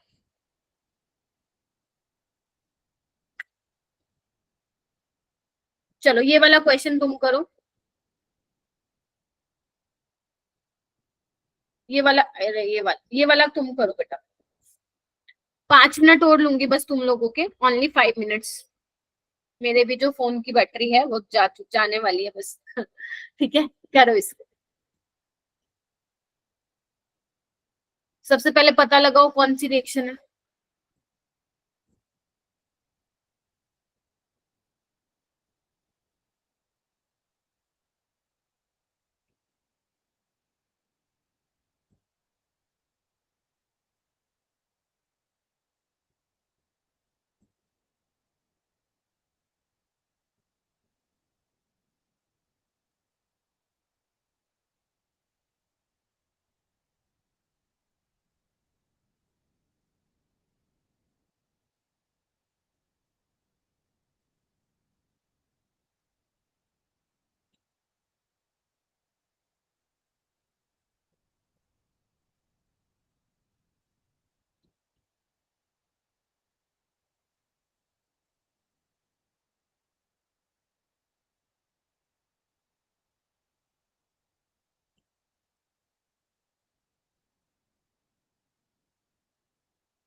हो रहा है?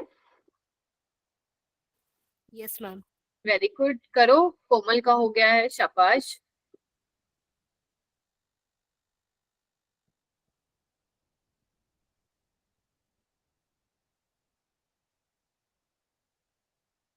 वेरी गुड दिशा।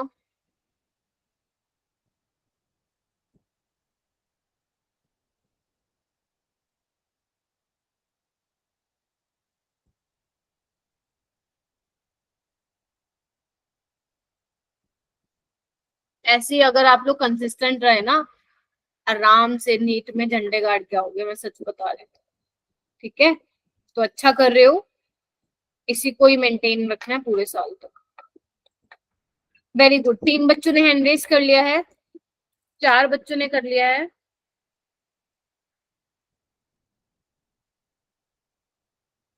वेरी गुड शिखा। वेरी गुड परिधि, मिसबा।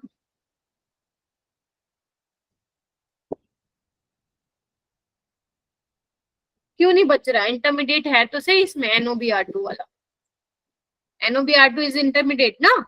क्या आंसर तुम लोगों का? कोमल, दिशा, शिप्रा, शिखा, मिसबा, पीयूष, दीप्ति। मैम 3। तीन तीन तीन मैम तीन 3। तीन तीन। Very good. अप्रिशिएट करो खुद को सबसे पहले। अप्रिशिएट करो कि आप लोगों ने कॉन्सेप्ट को सही से समझा एंड उसको अप्लाई करना भी सीख लिया।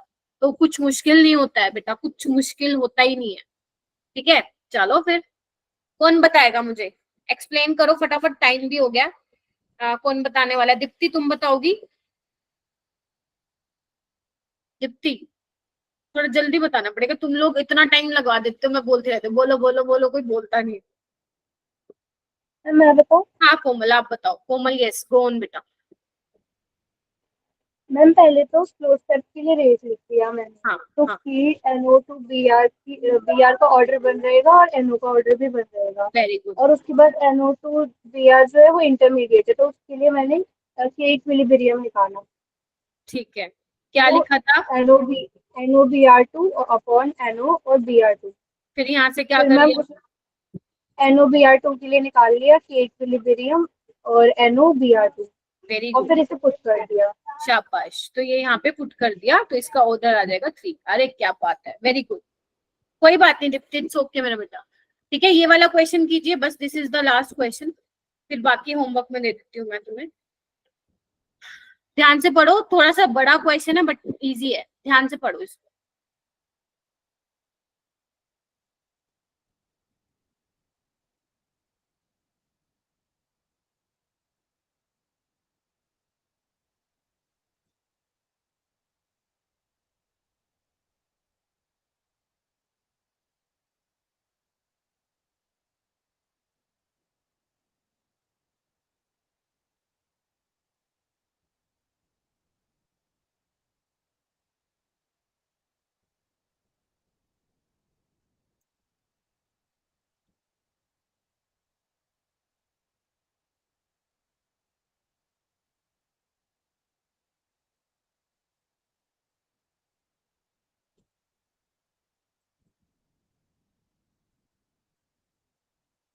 क्या लिखा हुआ है देखो, एक रिएक्शन है, वो इतने मैकेनिज्म में हो रही है, मैकेनिज्म ए और मैकेनिज्म बी में। आपसे पूछा है which of the about mechanism can be consistent with the given information about the reaction. बताओ भाई कौन सा मैकेनिज्म रिएक्शन के बारे में बताएगा? A B, neither A nor B, A only B only. बताओ क्या आ रहा है पीयूष?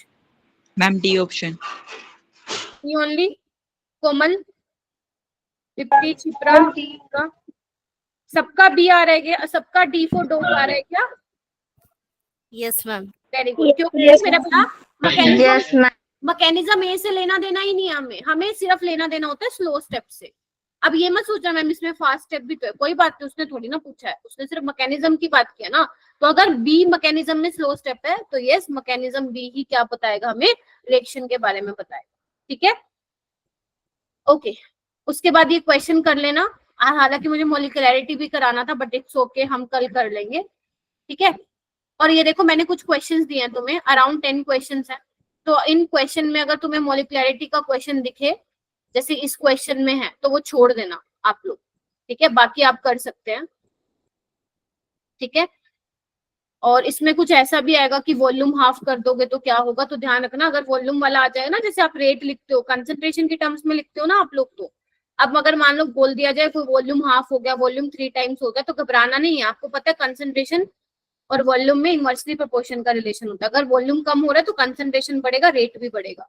अगर वॉल्यूम इंक्रीज हो रहा है तो कंसंट्रेशन कम होगा, रेट भी कम होगा। एक बार करके देखना ऐसे क्वेश्चन, बाकी नहीं तो मैं नेक्स्ट क्लास में रिवीजन असेसमेंट में ले लूंगी। आज हमने क्या क्या पढ़ा, बहुत सारी चीजें पढ़ ली ना। चलो तुम्हारा ओरल टेस्ट लेती हूँ 5 नंबर का, 5 नंबर का टेस्ट लेती हूँ। सबसे पहले मुझे ये बताओ, ट्रू एंड फॉल्स में बताना है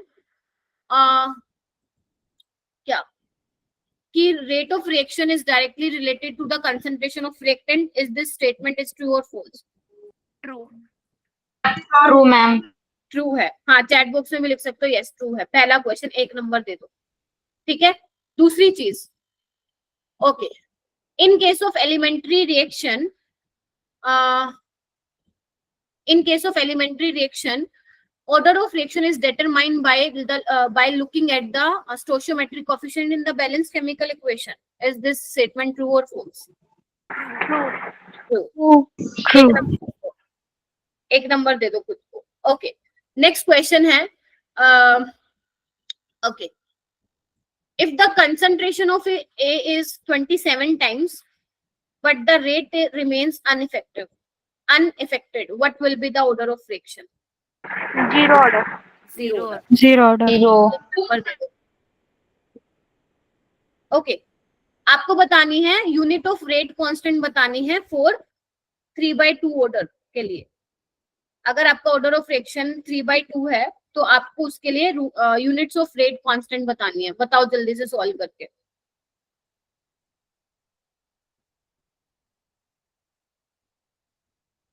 मैम मोल नेगेटिव हाफ और litre positive half. Mole negative half मतलब -1/2, लीटर 1/2, 1/2 एंड यस। एक नंबर और दे दो। हो गए क्या 5 क्वेश्चन? एक और रह गया क्या? 4 हो गए। अच्छा, अब एक कौन सा पूछूं? रुको रुको, मेरे को देखने दो और क्या पढ़ा दिया मैंने। Okay, which step is rate determining step?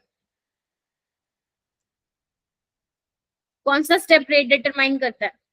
Slow step. Complex reaction में स्लो स्टेप।